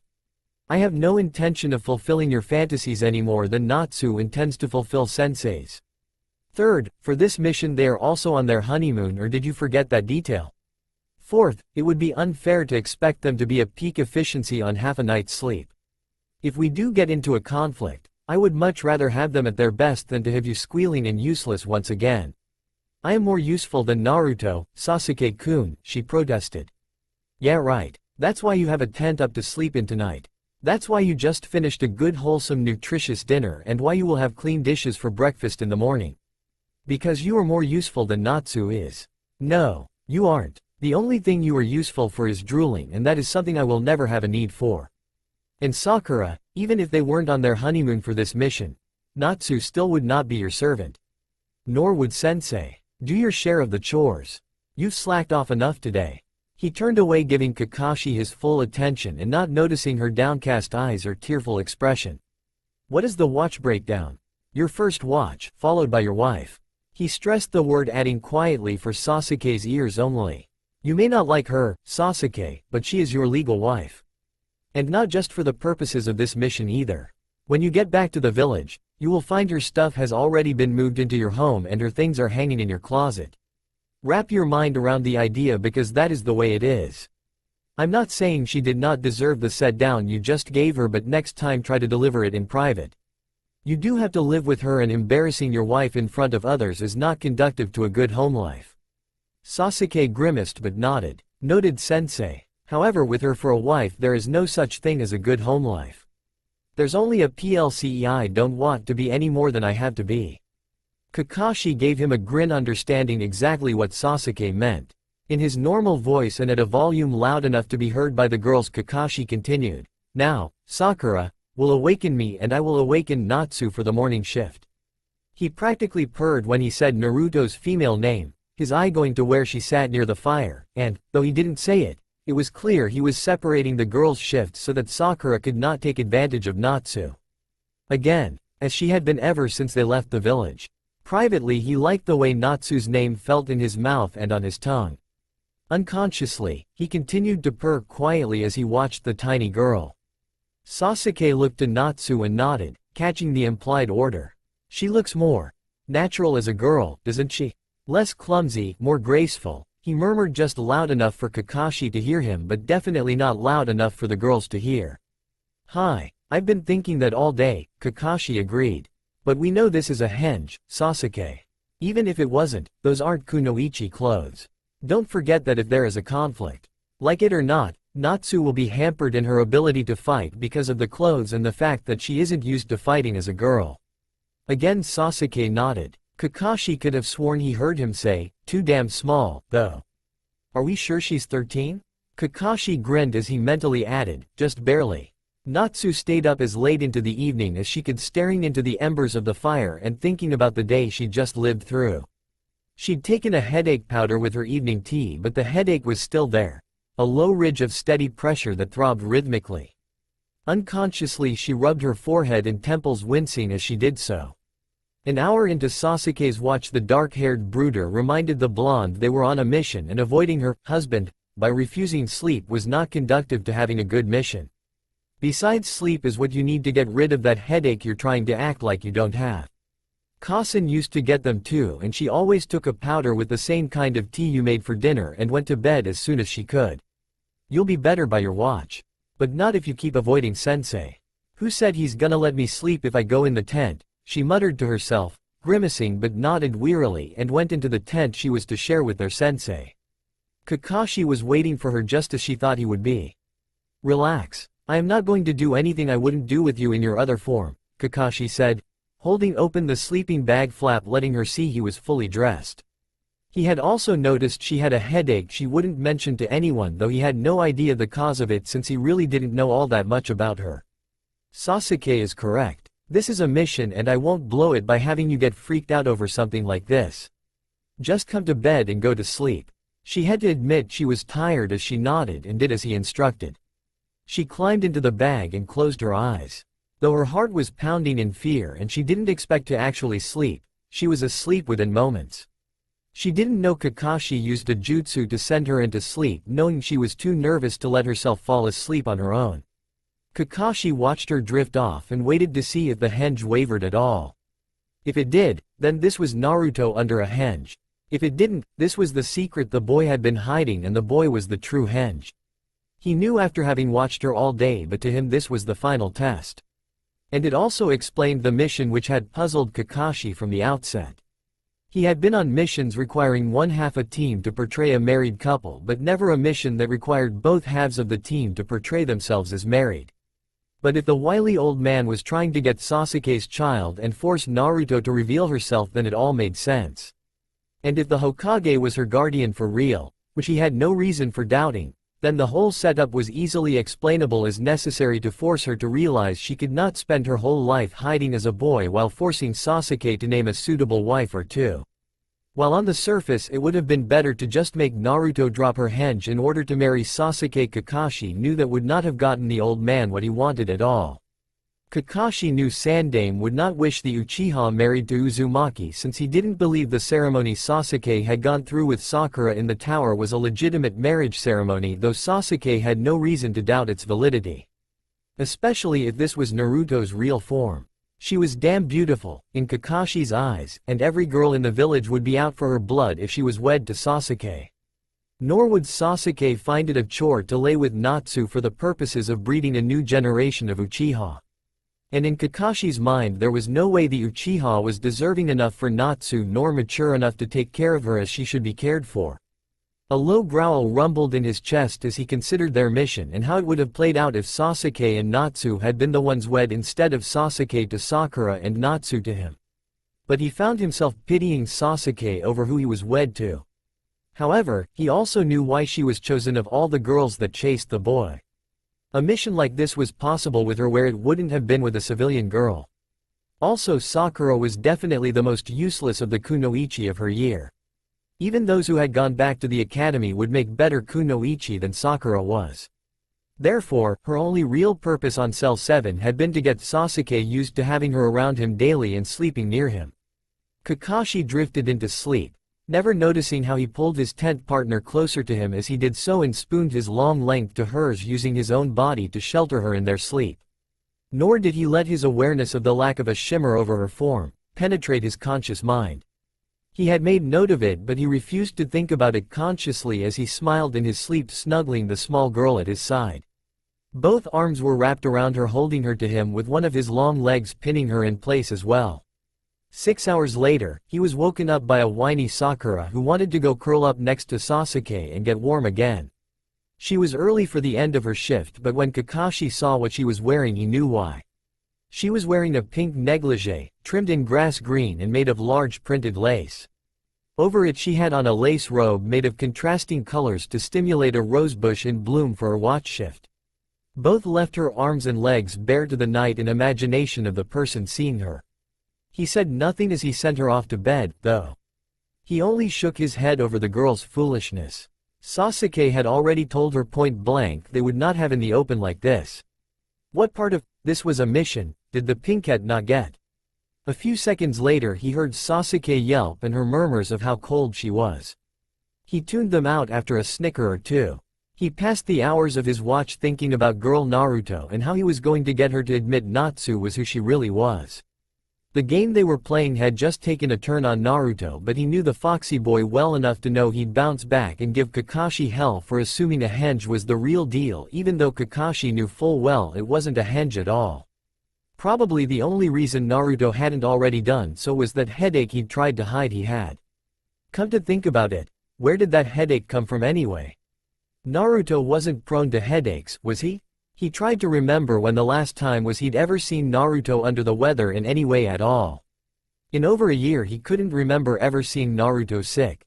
After his shift ended, Kakashi woke Natsu and watched carefully as she woke slowly. Consciously he was watching her for signs of her earlier headache, but unconsciously he was watching for the little clues she'd drop without realizing she was. When he'd come into the tent she'd looked so adorable. He had been tempted to kiss her awake, but he resisted it, figuring she just might freak out. But he didn't miss the fact that she had rolled into the warmth of the spot he had vacated to stand his watch. She climbed from the warm sleeping bag and shivered in the slight chill before rubbing her eyes and straightening her clothes. Confusion showed for a few minutes until she remembered the mission they were on.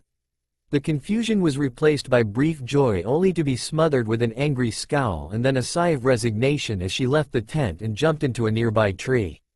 Kakashi lay awake, feeling the warmth left in the bag from her body and smelling her scent all around him, thinking about the play of emotions he had observed and wondering just what the kid had been thinking with each one. He decided the confusion was for why she was waking up in a strange tent when it was still dark out. That one was fairly easy if you assumed she was used to waking up as a girl instead of a boy. The joy was also easy since it was a mission out of the village that had her waking up in a tent in the full dark. But the angry scowl only made sense if it was true that Naruto was used to waking up female instead of male, and that was something Kakashi just didn't know yet. The resignation was definitely related to her having to remain a girl for the duration of the mission. 2 days later, they reached the village with the inn they were supposed to find. They had made swift time on the journey once Sakura got it through her head there would be no honeymoon-type behavior so long as they were in the wild on the open road. Surprisingly, to all of them, she had been the one pushing them to travel faster and longer each day, taking shorter and shorter breaks so they could reach their destination faster. She did not make the mistake of wearing her new lingerie during the night a second time. Sasuke had told her when she had been wearing it the first night she should change while he stood his watch, but she had honestly thought she could entice him into having once her shift ended if she had to cuddle up to him for warmth after her shift. He had pushed her away and chewed her a new one, keep his voice low and letting his total disgust with her convince her of just how much her behavior was ticking him off. Since she didn't want him angry with her, she listened to what he had to say and took the words to heart. He told her it was her own foolish mistake and he would not have her body impeding him if they came under attack during the night. He had made her change back into her mission clothes, telling her in detail exactly what would happen to her should they come under attack while she was wearing that crap, as he called it. He reminded her again she was supposed to be a ninja on a mission, and enemy ninja didn't give a damned drowned rat if it was her real honeymoon or not. They would attack and they would attempt to kill the team anyway. So she was to get her butt dressed and get ready to defend the damn team. Naruto might have to parade around as a girl when they all knew he couldn't fight like that, but Sakura had no such excuse, and if Naruto took injury because she was being an idiot, Sasuke would never forget or forgive her for it. And given the way Kakashi acted around Naruto, did she really think he'd forgive her if Naruto got hurt because of Sakura? She decided he was right and changed her clothing. The sooner this mission was done and they returned to Konoha, the better. Then Naruto could be himself and she could go back to getting her husband to notice her. When they had walked into the village, Naruto, as Natsu, looked at everything. At first she kept up with the others, but her head was in constant left-to-right motion as she tried to see everything the small town had to show her. Konoha was bigger, but this was new and she wanted to see it all. She slowed and slower until finally she was barely moving at all. She stopped at every booth looking carefully at what she saw but made no attempt to touch any of it. Every crossroads she stopped and looked both ways before crossing the intersection. Sometimes she turned and took a few steps in one direction or another before one of the others would call her attention back to where they were headed.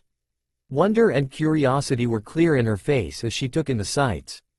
"Will you come on?" Sakura shouted at her. "You're slowing this up. It's so different," Natsu murmured. "Well, of course it is, Baka. You didn't expect it to be just like home, did you?" "Hino Sato isn't, and our class went there plenty of times," said Sakura. "It isn't? We did? But I just assumed." Her voice trailed off as the sound of playing children caught her ears and her feet automatically turned in their direction. "Natsu?" asked Kakashi, drawing her attention back to him. "Haven't you ever left Konoha before?" She looked back to where she thought the park was, shaking her head silently. "Nani? Of course you have. We took field trips all the time at the academy," Sakura said. "Naruto was never on them," said Sasuke. "I know. I looked for him to be sure he'd have a tent and supplies." All of a sudden everything clicked into place for Kakashi. No wonder she'd been so quiet all the way here. It wasn't only being in a girl form and needing to concentrate on what she was doing. It was also being outside the village for the first time in her life. All the sights and sounds of the world were now being heard for the first time, and she needed the silence to separate them into known reference samples. Her headache that first day also made perfect sense now. He hadn't allowed time for someone with her senses to adjust to a world full of new sounds in their dash to get here. He stepped back to her side and took a hold of her arm.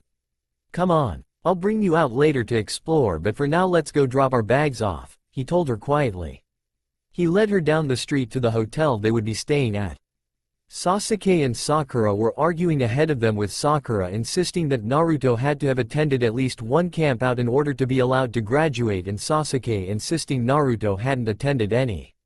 Sasuke told Sakura Naruto had a special pass for that requirement because he had no guardians to sign the waiver for him to go camping and therefore could not gain the permission slip every child had to have for the campouts.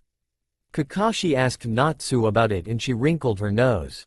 "He's sort of right. Gigi could have signed for me, but he didn't think I'd be safe, so he wouldn't. Neither would Kaharu Obasan. So they did give Urukani a special pass for me to skip that requirement, but only because they're the reason I wasn't allowed to go in the first place. They thought it was too dangerous for me since the academy teachers would be trying to keep an eye on active kids that outnumbered them 4 or 5 to 1. She sighed. "I didn't really want to go once they explained they wouldn't be able to get to me if anything happened anyway. So the pass for the graduation was better." When they checked in, the manager showed them to their rooms. Sakura and Sasuke had a single bedroom with an attached bathroom, while Kakashi and Natsu got a suite of rooms. Sakura was tickled pink with the coziness of her and Sasuke's room, thinking and remarking out loud how it would make a wonderful tale to tell their friends in later years when they were asked where their first son came from. She didn't see the shudder Sasuke could not repress or the horrified look on the manager as he took in the color of her hair. The manager quickly ran through a list of amenities directing Sasuke and Sakura's attention to the hours the dining room was open for the customers' use, and left the young couple to their own devices to show Natsu and Kakashi to their rooms instead. Natsu blushed a fiery red which only got deeper. The manager pulled the door of that room shut while opening the door to the suite of rooms Natsu and Kakashi would use. Already his eyes had noted the differences between the two girls. This little one was gently bred and sheltered in ways that other girl only thought she was. Natsu couldn't hide the blush as she saw the single double-wide bed in the room the manager showed to her and Kakashi. It had a deep red velvet cover printed with cranes, tortoises and plum blossoms, the traditional symbols for good luck and many blessings on a marriage. Behind the manager came serving maids who laid out a traditional wedding spread on the table in the room for Kakashi and Natsu. Lobster and a platter of fish, arranged to lay in a complete and unbroken circle, accompanied opened and prepared clams still on the shell. The shells were unbroken with the clam meat divided equally onto each half of the shell. Sakura went into such squeals of joy over the accommodations that had been given to Sasuke and her. Natsu shuddered red and quickly shut the door to their rooms on the noise. Kakashi chuckled as she did so since she was bracing the door with her hands as if that would be enough to stop the noise from reaching her. Luckily he was already in the room, and the serving girls weren't, as she did so. Otherwise, he might not have gotten in and they might not have gotten out. She might be only a few months younger than Sakura was, but there was definitely a world of difference between the two girls. Kakashi had also already swept the room for any devices they needed to know of and came up empty. Now he leaned against the window sill watching the small blonde he was mock married to and was, surprisingly enough, wishing it wasn't a mock marriage at all. The girl was adorable. She turned once the door was closed and surveyed the room for every exit, identifying and cataloging every single door and window in the place. Then they both heard the click and her eyes went wide. He raised a brow, but as Natsu turned back to the door to test the knob he was moving to her side. It was locked. She frowned as she glared and muttered, "GG, you are so getting your butt kicked when I get back there." Kakashi was directly behind her and clearly heard what she muttered. "And why is that?" She jumped but turned her face up to him. Anger smoldered in the depth of her eyes as she growled, "None of your business, sensei." I think it is if you think you can threaten to kick the Hokage's butt over a wrinkle in a mission, Natsu. I don't think I can. I know I can because this isn't any little unplanned wrinkle. That old goat is playing games. Games I don't appreciate. She kicked the door once before she moved around him to stand in the center of the room. He turned to face her leaning against the door with his arms crossed over his chest as he watched her with a lazy-seeming eye. And what game is he playing now? He's not even here. There's no way he knows someone locked us in our room. Don't bet on it, senile old goat. Where are you sleeping? I'll pick my spot after you name yours. With you, of course, he said, watching her carefully. For now, you are my wife. That means, whoever comes to make up that bed will expect to see we both slept in it. So we will. She gave him a suspicious look and he grinned. It's still a mission, Natsu. Tent in the wild on the road or fancy room in a hotel. It's still a mission. I didn't molest you in the tent and I won't now. Relax. Besides, you aren't Sakura or Ino. As if I could ever even bring myself to think of touching either of them. Ew. But the final comment did the trick as her wariness vanished. You, Ino? But isn't she? And Sakura? I thought you didn't like Sakura-chan. You always shudder when she's around. He decided to change the subject, moving from the door to the table as he did so. He hadn't known Naruto had seen him shuddering when Sakura was screeching or called him Kaka, as if he'd be okay with a nickname like that. Heck, he hadn't known Naruto paid that much attention to him to notice his small movements like that one.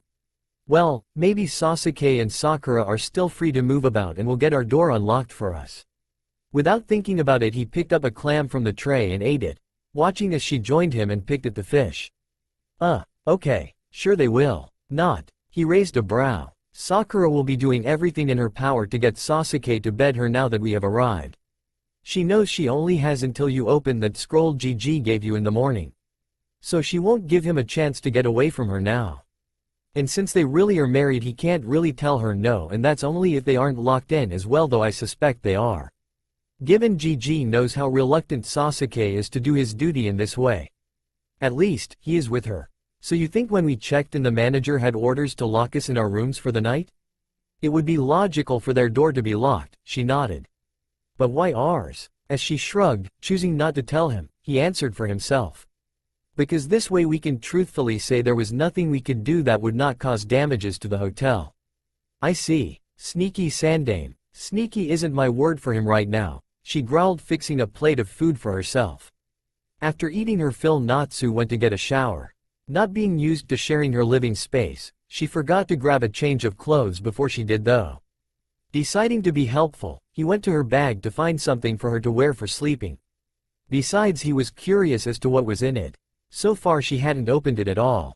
He knew the bag would be full of honeymoon-type clothing but hoped the Hokage had specified to whomever had done the shopping it was only for show. Natsu would kill if she had to wear something like Sakura had been wearing that first night on the road. He wasn't too sure he wouldn't kill someone over it if he had to see the little blonde in it. Even if he did know, to everyone else in the world, that same little blonde was a boy. Or supposed to be a boy anyway. Even if all he ever had with that little blonde was a student-teacher relationship, he still might just kill someone if he ever saw her in clothes like Sakura had been wearing. At that moment he decided if her bag was full of the same type of crap, he was going out tomorrow and buying her new clothes. No way was he going to see her wearing that garbage for 1 minute longer than necessary. So it was with relief he found a sky blue full-length nightgown made of the finest silk with a matching robe, slippers and underwear, and decided it would do. The plain-looking gown had spaghetti straps and a modest cleavage and a form-fitting bodice but flared under the breast to flow gently down to the ankles. When he put his hand under the silk to test its transparency, he was pleased to note the weave was not so fine or thin as to make the gown risque. It was just beautiful, or it would be on Natsu. His decision made, he took the clothes to the bathroom and knocked briefly before opening the door and setting the clothes on the toilet seat lid. His eye had automatically gone to the shower and he stood there transfixed by her form as she washed her hair. Her body might be small, all of maybe 4 feet and 8 or 9 inches now, but it was absolutely perfect.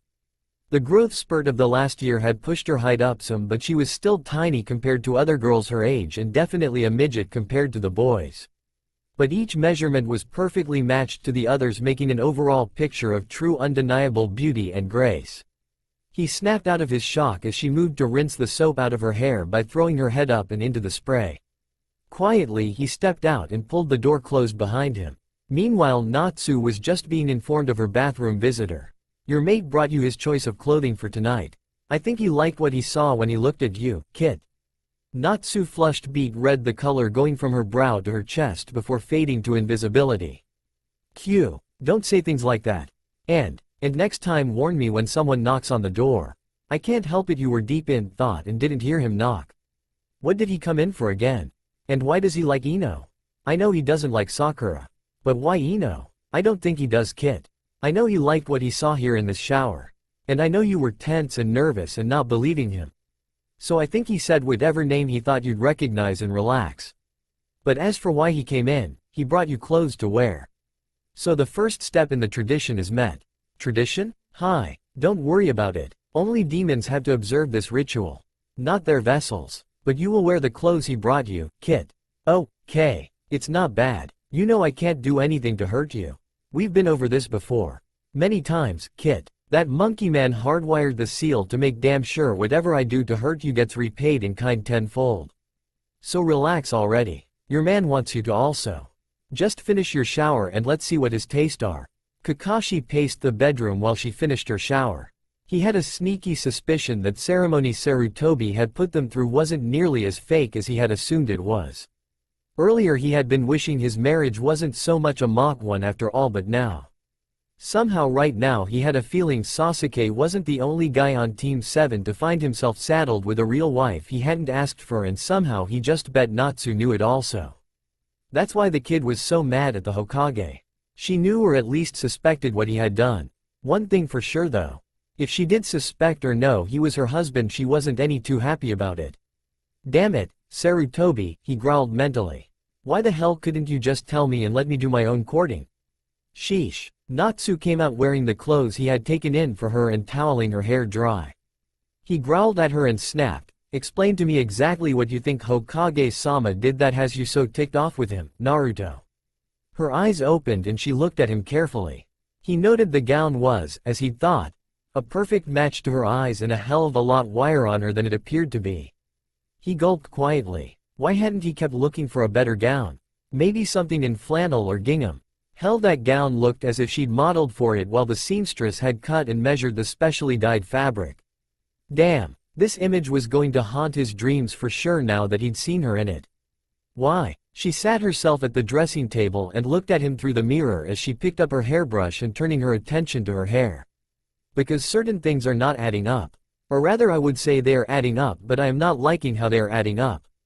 Then join the club. Neither do I, nor does Sasuke. The only one happy with this whole mess is Sakura, and that's because she's an immature fangirl who doesn't know a damn thing about real life. Almost as a whisper, and with tear-filled smoky blue eyes she added, but soon she will be the most unhappy of all of us. When she finds her husband really does not like her, she will be crushed. It will be made worse when she is impregnated artificially because he will not and probably cannot perform with her for her. She looked at Kakashi in the mirror to find him looking seriously back at her. Sasuke is gay? He asked and she nodded, hesitantly before shrugging. He had crossed the room and took the brush from her hand. Unthinkingly he began to pull the tangles from it, channeling warm air currents through it to aid it in drying. I don't know. Maybe, but I don't think he is. Some doubt clouded her voice, but she explained what she knew anyhow. There's an intern at the hospital he has been spending a lot of time with lately. More than he does with anyone else anyway. The guy wears glasses and has white hair, but he's young. Not much older than we are. That's why Gigi let the council marry him off to Sakura. Kiku said she would be happy if she was his wife and able to turn a blind eye to his real lover so long as she had his child to love. The council wants his child because then it doesn't matter if Sasuke dies for his revenge. The village will still have an Uchiha. All we have to do is keep him in the village until the child is born healthy and viable. Though I'm sure Gigi was serious about the multiple wives part also. I don't think his intern will stand for multiple wives, snickered Kakashi. But then he sobered. And what was the deal with us? Natsu didn't answer him. At least not the question he'd asked her. All she said was, go get a shower, Kakashi-sensei. Body odor removing jutsu may be good enough for the field, but real water and soap is always better. She took her brush back before standing up. Then she tiredly removed her robe and slid into bed, too sleepy now to argue with him over anything or care what he was thinking or feeling as he watched her. He had watched her take off the robe and get into bed in awe. She moved as if being a girl was the most natural thing in the world to her. Maybe Sasuke had been right and this was her true form. She certainly was more graceful in this form than her boy form. He went to get his shower, taking her used towel with him. Never disagree with the female you're going to share sleeping space with, after all. He did want to wake up with all the parts Kami gave him still intact. And if he was right, he'd be spending a lot more nights lying beside her. 2 hours later, he was in bed and trying to stay on his own side so as not to freak out his bed partner. Natsu rolled over in her sleep, unconsciously seeking the warmth she had been feeling the last few nights of their journey here. She snuggled into his side and he found himself wrapping one arm around her to hold her close to him. Small she might be, but she fit to his side as perfectly as if she'd been born and formed for just that purpose. Ah hell, who was he kidding? He wanted to hold her just as much as it seemed she wanted to be held. He sighed as he gave in and wrapped the other arm about her, turning to face her in the bed. His lips brushed her forehead as he whispered, "Good night, Natsu-sukai. Sweet dreams." The next morning the door to Kakashi and Natsu's suite was opened at sunrise by a maid wishing to know what the good master would like for breakfast for himself and his lady. Kakashi tiredly ordered something and went back to sleep, refusing to let Natsu get up herself. 3 hours later the maids brought their breakfast to the room and again woke them from a sound sleep. Natsu put on her robe and slippers, while Kakashi washed up and the maids set the table. When the girls were done with the table, Natsu sat down and waited for Kakashi. He came out while the girls cleaned the bathroom, laid in fresh towels and made the bed with clean sheets. They were just finishing the meal when Sasuke dragged a tearful Sakura into the room. He was tired and grumpy from a night of dealing with a whiny and horny Sakura, but even so he did not miss watching Natsu walk to the bathroom with her day clothes in hand. Kakashi glared at Sasuke for watching Natsu like that, but as soon as the bathroom door shut behind her, Sasuke brought his attention back to the matter at hand. He wanted to find out the next step in their mission. Kakashi made them wait while Natsu finished getting ready to face the day. Sasuke wanted him to open the scroll while Natsu was changing, but Kakashi said no and waited until Natsu came out of the bathroom fully dressed for the day before trying the scroll. When it wouldn't open, he took a good look at it. "Crap," he muttered. "What?" asked Sasuke as Natsu simply raised a brow. Sakura wasn't paying any attention at all. She was looking around the suite with interest. "It's an event seal." "He put what kind of seal on the scroll?"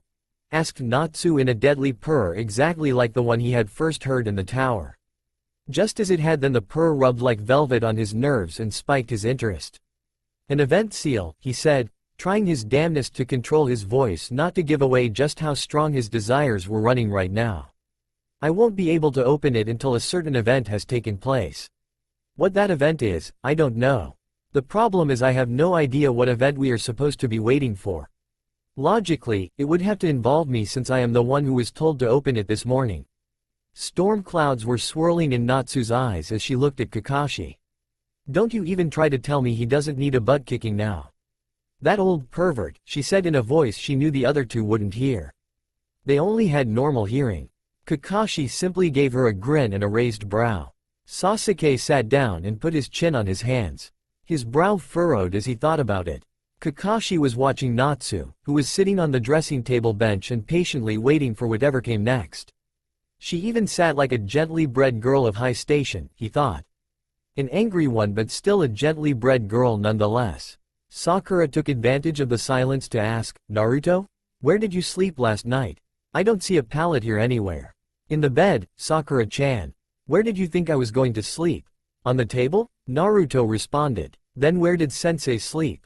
He should have the bed. He's older than we are, Naruto. And he's our sensei. You shouldn't sleep in his bed. It isn't right for a 13-year-old boy to sleep in a full-grown man's bed." "Sakura," said Kakashi, interrupting her lecture, anger he didn't bother to hide clear in his voice. "For this mission, Natsu is my wife just as you are Sasuke's. Would you please quit forgetting that? Of course she slept in the bed beside me last night and she will do so again every night until we are returned to Konoha and this mission ends. Now that said, our sleeping arrangements or habits are none of your business. So you will kindly butt out." "But sensei," she protested. "It's wrong. It's not like he really is your wife or anything. He has no business being in your bed. He's not really a girl. He should make a bed on the floor or something. He should not be intruding on you like that. You're full grown and he hasn't even hit puberty yet. I mean, he's still just a short little midget. And the maid that unlocked our door this morning, waking us up to get our breakfast order, and the one that set out our breakfast, as well as the two girls that made up our bed and cleaned our bathroom for us, would have known immediately that my wife did not share my bed with me, since those three woke us up a second time. Besides, I can think of a lot worse things I have done in my life than simply sharing a sleeping platform with a new teenager. I can also think of a lot of sights that were a whole lot more troubling to wake up to than a blue-eyed, blonde-haired pixie girl, no matter who you think she is. In fact, there are few I can think of that are half as nice to wake up to." Sakura was stumped for a comeback to that and sat down on the floor glowering at Natsu. Sasuke was sitting in Natsu's breakfast seat while Kakashi still held his own seat, and Natsu was sitting at her dressing table, leaving nowhere but the floor for Sakura. She spent the next several minutes looking from one person to the next, totally confused. As far as she knew, this was supposed to be her honeymoon, and she couldn't even get her new husband to willingly lay beside her in the bed.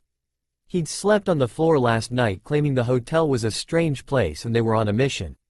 Sleeping together in the bed was not necessary to completing the mission. Instead, he had made the maids bring a pallet up to their room while he took Sakura to dinner. Yet here was Sensei saying he willingly shared his bed space with Naruto, of all people, and admitting he liked the way Naruto looked now.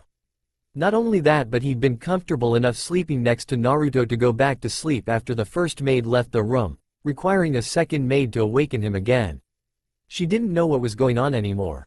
Unlike Kakashi and Natsu, Sasuke and Sakura had not been locked in their room. Sasuke had escaped from Sakura for an hour before bed to take a walk and clear his head and bloodstream, but there had been no reason for Sasuke to check on Natsu and Kakashi since the scroll was not due to be opened until this morning. By the time he had gone back to his room, everything had been quiet in their room anyway. And by the time they had managed to cross the hall, Sakura needed her pretty time and she had lingered over breakfast, allowing everyone to see how handsome her young husband was. The door had been unlocked already. "All right, sensei, see how this sounds to you," said Sasuke. "Hokage-sama handed you the scroll because you would recognize what kind of seal is on it and because you are team leader. But the event doesn't necessarily involve you at all." "Makes sense, but then, who does the event involve?" He had to know there would be an event, and exactly what that event would be, in order to put the seal on the scroll, answered Kakashi, not bothering to point out that he was specifically told to open it this morning. He was too busy watching the play of thoughts and emotions Natsu was displaying. Very tiny, almost unnoticed, flickers showed she was listening closely, and those tiny movements had all of Kakashi's attention. "Focus, sensei," snapped Sakura. "It has nothing to do with Baka there. Of that, I'm sure. This mission is a honeymoon mission. Or at least that's what I heard Kasen refer to it as when she gave me my pack. So there's no way it has anything to do with Baka. Who the hell would ever even consider marrying the Baka there for real? We all know he's a total idiot as well as useless for anything requiring higher gross or fine motor control. Even Mother Nature ignores him to favor others. No girl is going to be interested enough in him for him to have anything to do on this mission." As Sasuke growled at her to shut the hell up since it was clear she didn't have any goddamned eyes in her head capable of seeing what was real, Kakashi found himself thinking, "I would, since I know damn well this is the real deal." But then her words fully sank in and his eye flew to her. He sat up straighter, ignoring Sasuke's comment and the mouthful of insults she'd tossed at Naruto altogether. Still, he didn't miss the flicker of shock on Natsu's face either. "What did you say she called it?" he asked intently. Flushing now that she was the center of attention, Sakura cut her eyes to Sasuke and reached out tentatively for his hands as if he'd hold hands with her while she bravely answered their sensei. He just stared at her pointedly and she let her hand fall to her lap. "A honeymoon mission. Why? Does that have a particular meaning?" Kakashi began laughing. "Oh yeah, it certainly does. For you too," he said when he quit laughing. "You see, when there is a marriage, there is an event that is supposed to occur. I can't open this because it hasn't. But when you go back to your room, remember this is a mission. It was given to us as such and therefore is just a mission.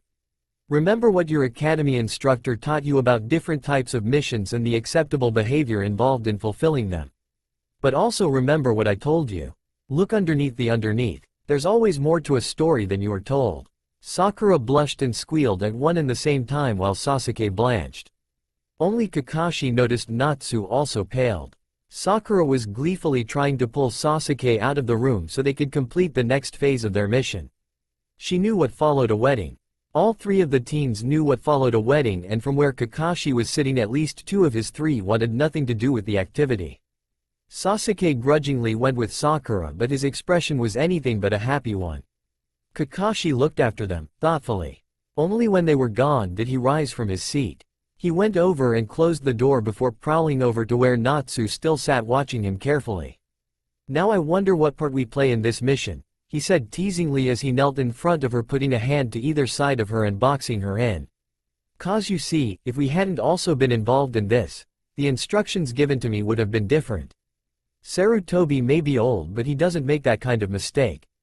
So that means there is an event for the two of us in this mission also, and I have a feeling it has to do with that secret you've been driving me crazy with for the last year or so, Naruto." He paused and watched as she licked her lips, her color ebbing and flowing from her face as she did so. He could tell her mind was racing, trying to think of something to tell him or distract him with. He wasn't going to let her. Her eyes were gorgeous, wide open and as blue as they could be. She was starting to panic slightly as he leaned in closer and whispered, "Or should I call you Natsu? Because that is your real name, isn't it, my sensei's daughter? Namikaze Natsu Tsukai. And now Hitaki Natsu Tsukai." Sasuke wasn't the only one being married against his will, was he? She eeked as the last question was asked against her lips. Kakashi pulled his mask down and closed in on his target. Her eyes fluttered closed as she gave in and opened her mouth to his questing tongue. He wrapped his arms around her, one hand holding her closer while the other held her head at just the right angle for him.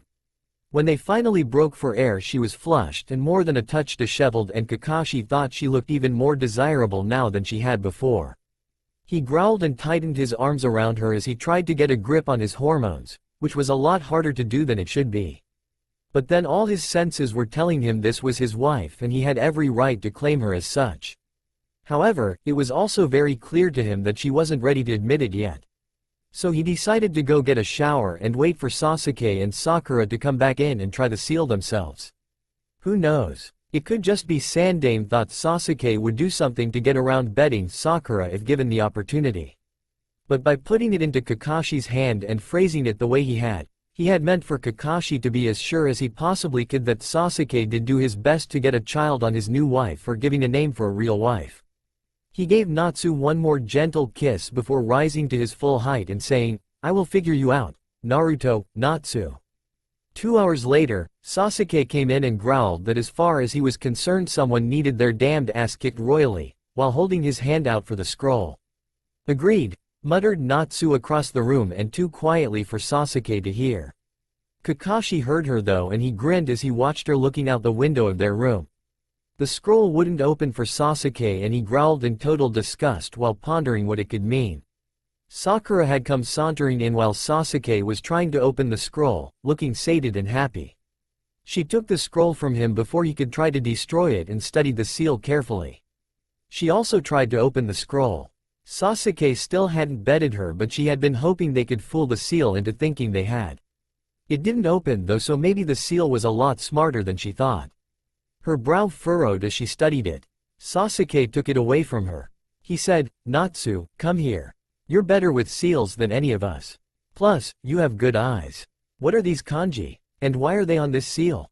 "What kanji?" asked Kakashi, not having noticed them. "Here, around the edges. That one almost looks like my name and I could swear that one is hers," he added, jerking his thumb towards Sakura.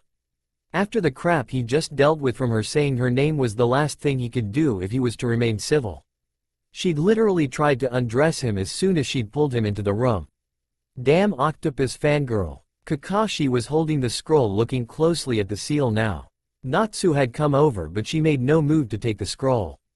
Sasuke sighed and took it out of Kakashi's hands. "Trust me, you may know a lot about seals and all, but no one sees more about them than she does. Almost like she has a bloodline about them or something. She was forever telling the instructors at school all about every seal they would let her close enough to fully see." He handed the scroll to Natsu, who nervously licked her lips and shut her eyes. The scroll trembled a little in her small hand before she took a deep breath and opened her eyes. "Tell me what we need to do, Natsu."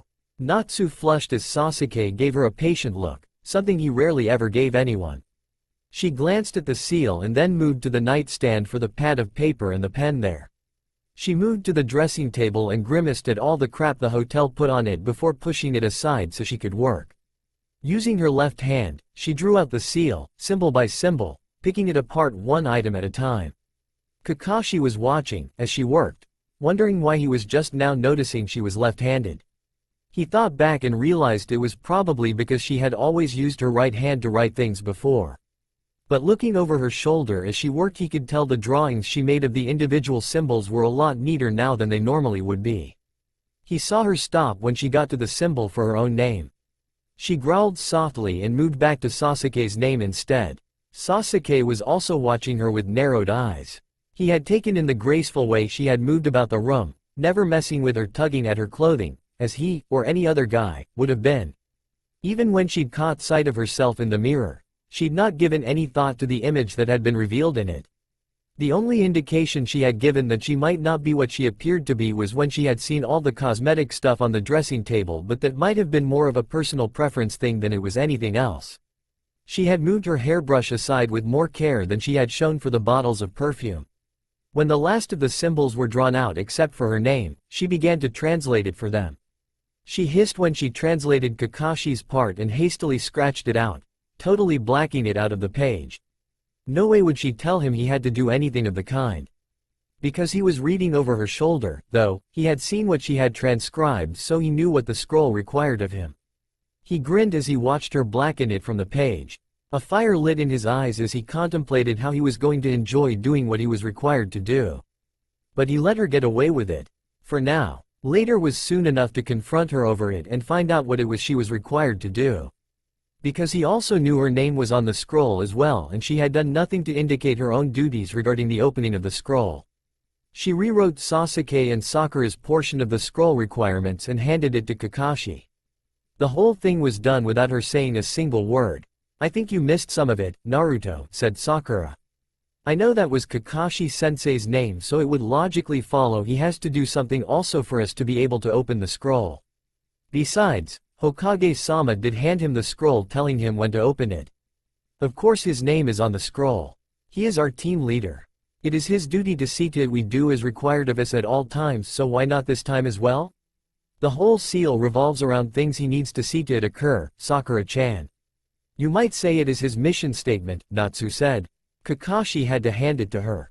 She hadn't lied but she hadn't admitted to the truth either. His task was a hell of a lot more specific than that and she knew it. He hid a smirk as she skillfully lied to Sakura. Sasuke and Sakura eventually left the room. Sakura wanted to go window shopping and Kakashi told Sasuke it wasn't a bad idea for them to be seen outside their rooms once in a while. And as a newlywed man, he wasn't supposed to be keen on the idea of allowing his wife out of his sight. Shopping would be a normal activity. He also warned Sakura against the idea of spending too much of Sasuke's money.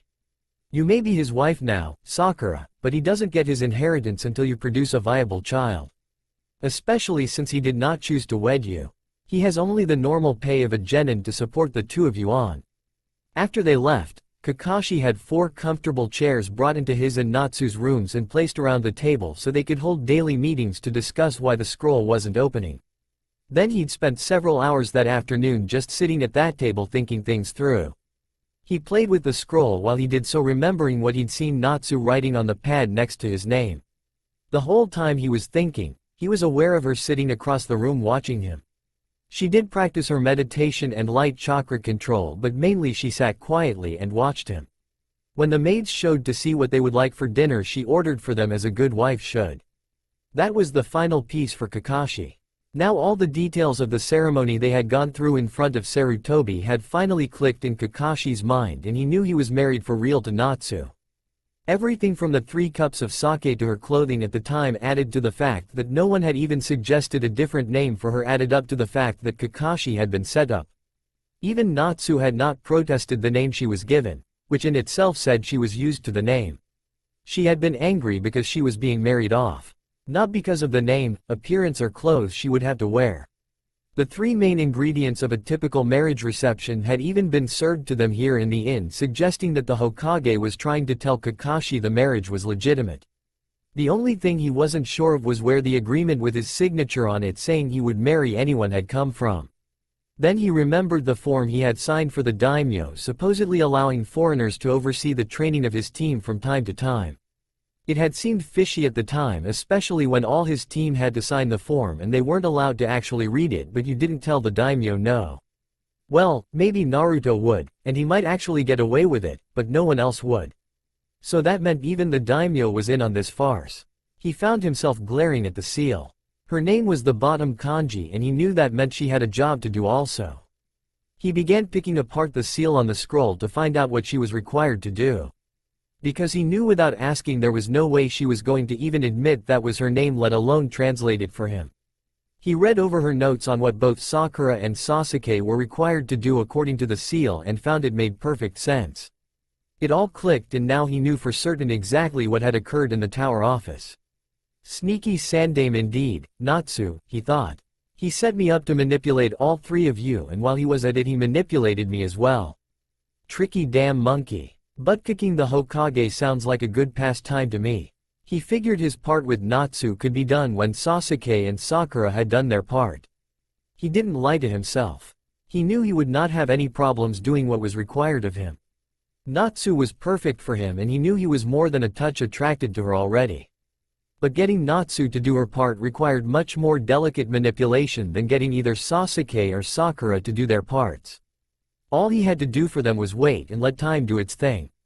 Sasuke was not known for his patience. He'd either give in and take Sakura as his wife or he would name someone more suitable.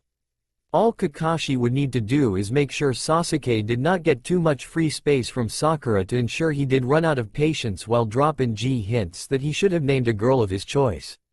He wasn't stupid, and with the number of times the fact that the team was on a mission had been mentioned along with his reminder to always look underneath Sasuke would eventually figure things out for himself. Sakura was a little bit harder. She had her fantasies well entrenched and it wasn't going to be easy to shake her free of them. But Kakashi knew the hardest of the trio would be his little Yosei. Whoa, he thought. Where'd that thought come from? He looked at it closer. It was true though. She was a little Yosei girl and she was his according to this scroll. He smiled and started planning how to get his Yosei girl to accept him as her husband. So over the next week and a half, to foster the feelings that needed to evolve, he forced Sasuke into going out once a day to window shop with Sakura, much to her delight. She enjoyed the hell out of the trips, but Sasuke hated them. He kept trying to make them as short as he could possibly get away with. So Kakashi had to put a time limit on him. Sasuke had scowled and said, "Do you have earplugs then?" Kakashi chuckled and told him to buy some when he took her out that day. Kakashi also made Natsu go out with him.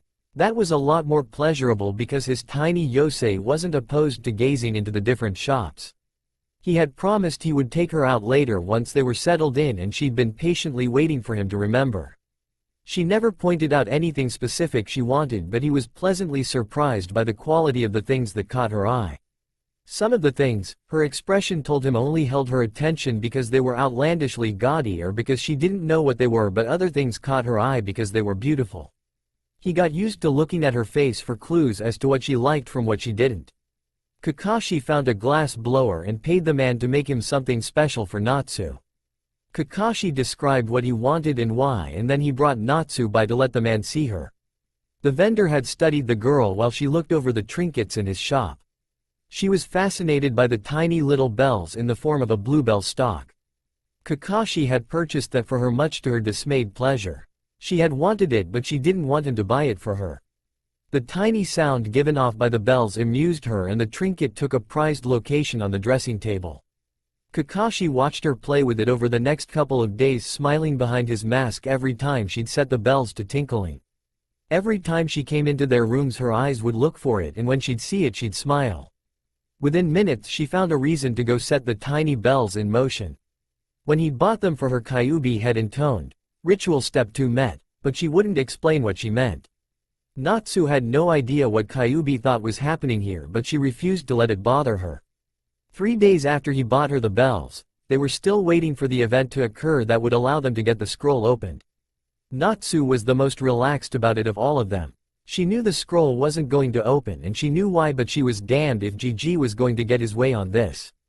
However, she was also enjoying the chance to be herself in public, and she had no real desire to see it end. Sakura was still determined to hang on to her fantasy world, and so long as she was unwilling to see or even try to understand, Natsu was content to just let each day take care of itself. Sakura was upset because Sasuke would not so much as buy her a Coke outside of mealtimes, let alone a souvenir. Sasuke was going crazy because he couldn't seem to get away from her for more than 5 minutes. But Kakashi was simply waiting, as he saw, was Natsu. His little Yosei girl had no intention of doing anything until she had to. He personally was enjoying himself also. It wasn't often a ninja got a chance to just lounge around and be waited on hand and foot as he and Natsu were here. The innkeeper and his maids cleaned the rooms when they were out and brought both breakfast and dinner to the suite for them. The maids would even come to Natsu with a menu to inquire as to what they would like to eat for their next meal. No, Kakashi wasn't minding the wait for the scroll any more than Natsu was. That's all for now. If you want to see next part, then please like this video and subscribe my channel. Thank you.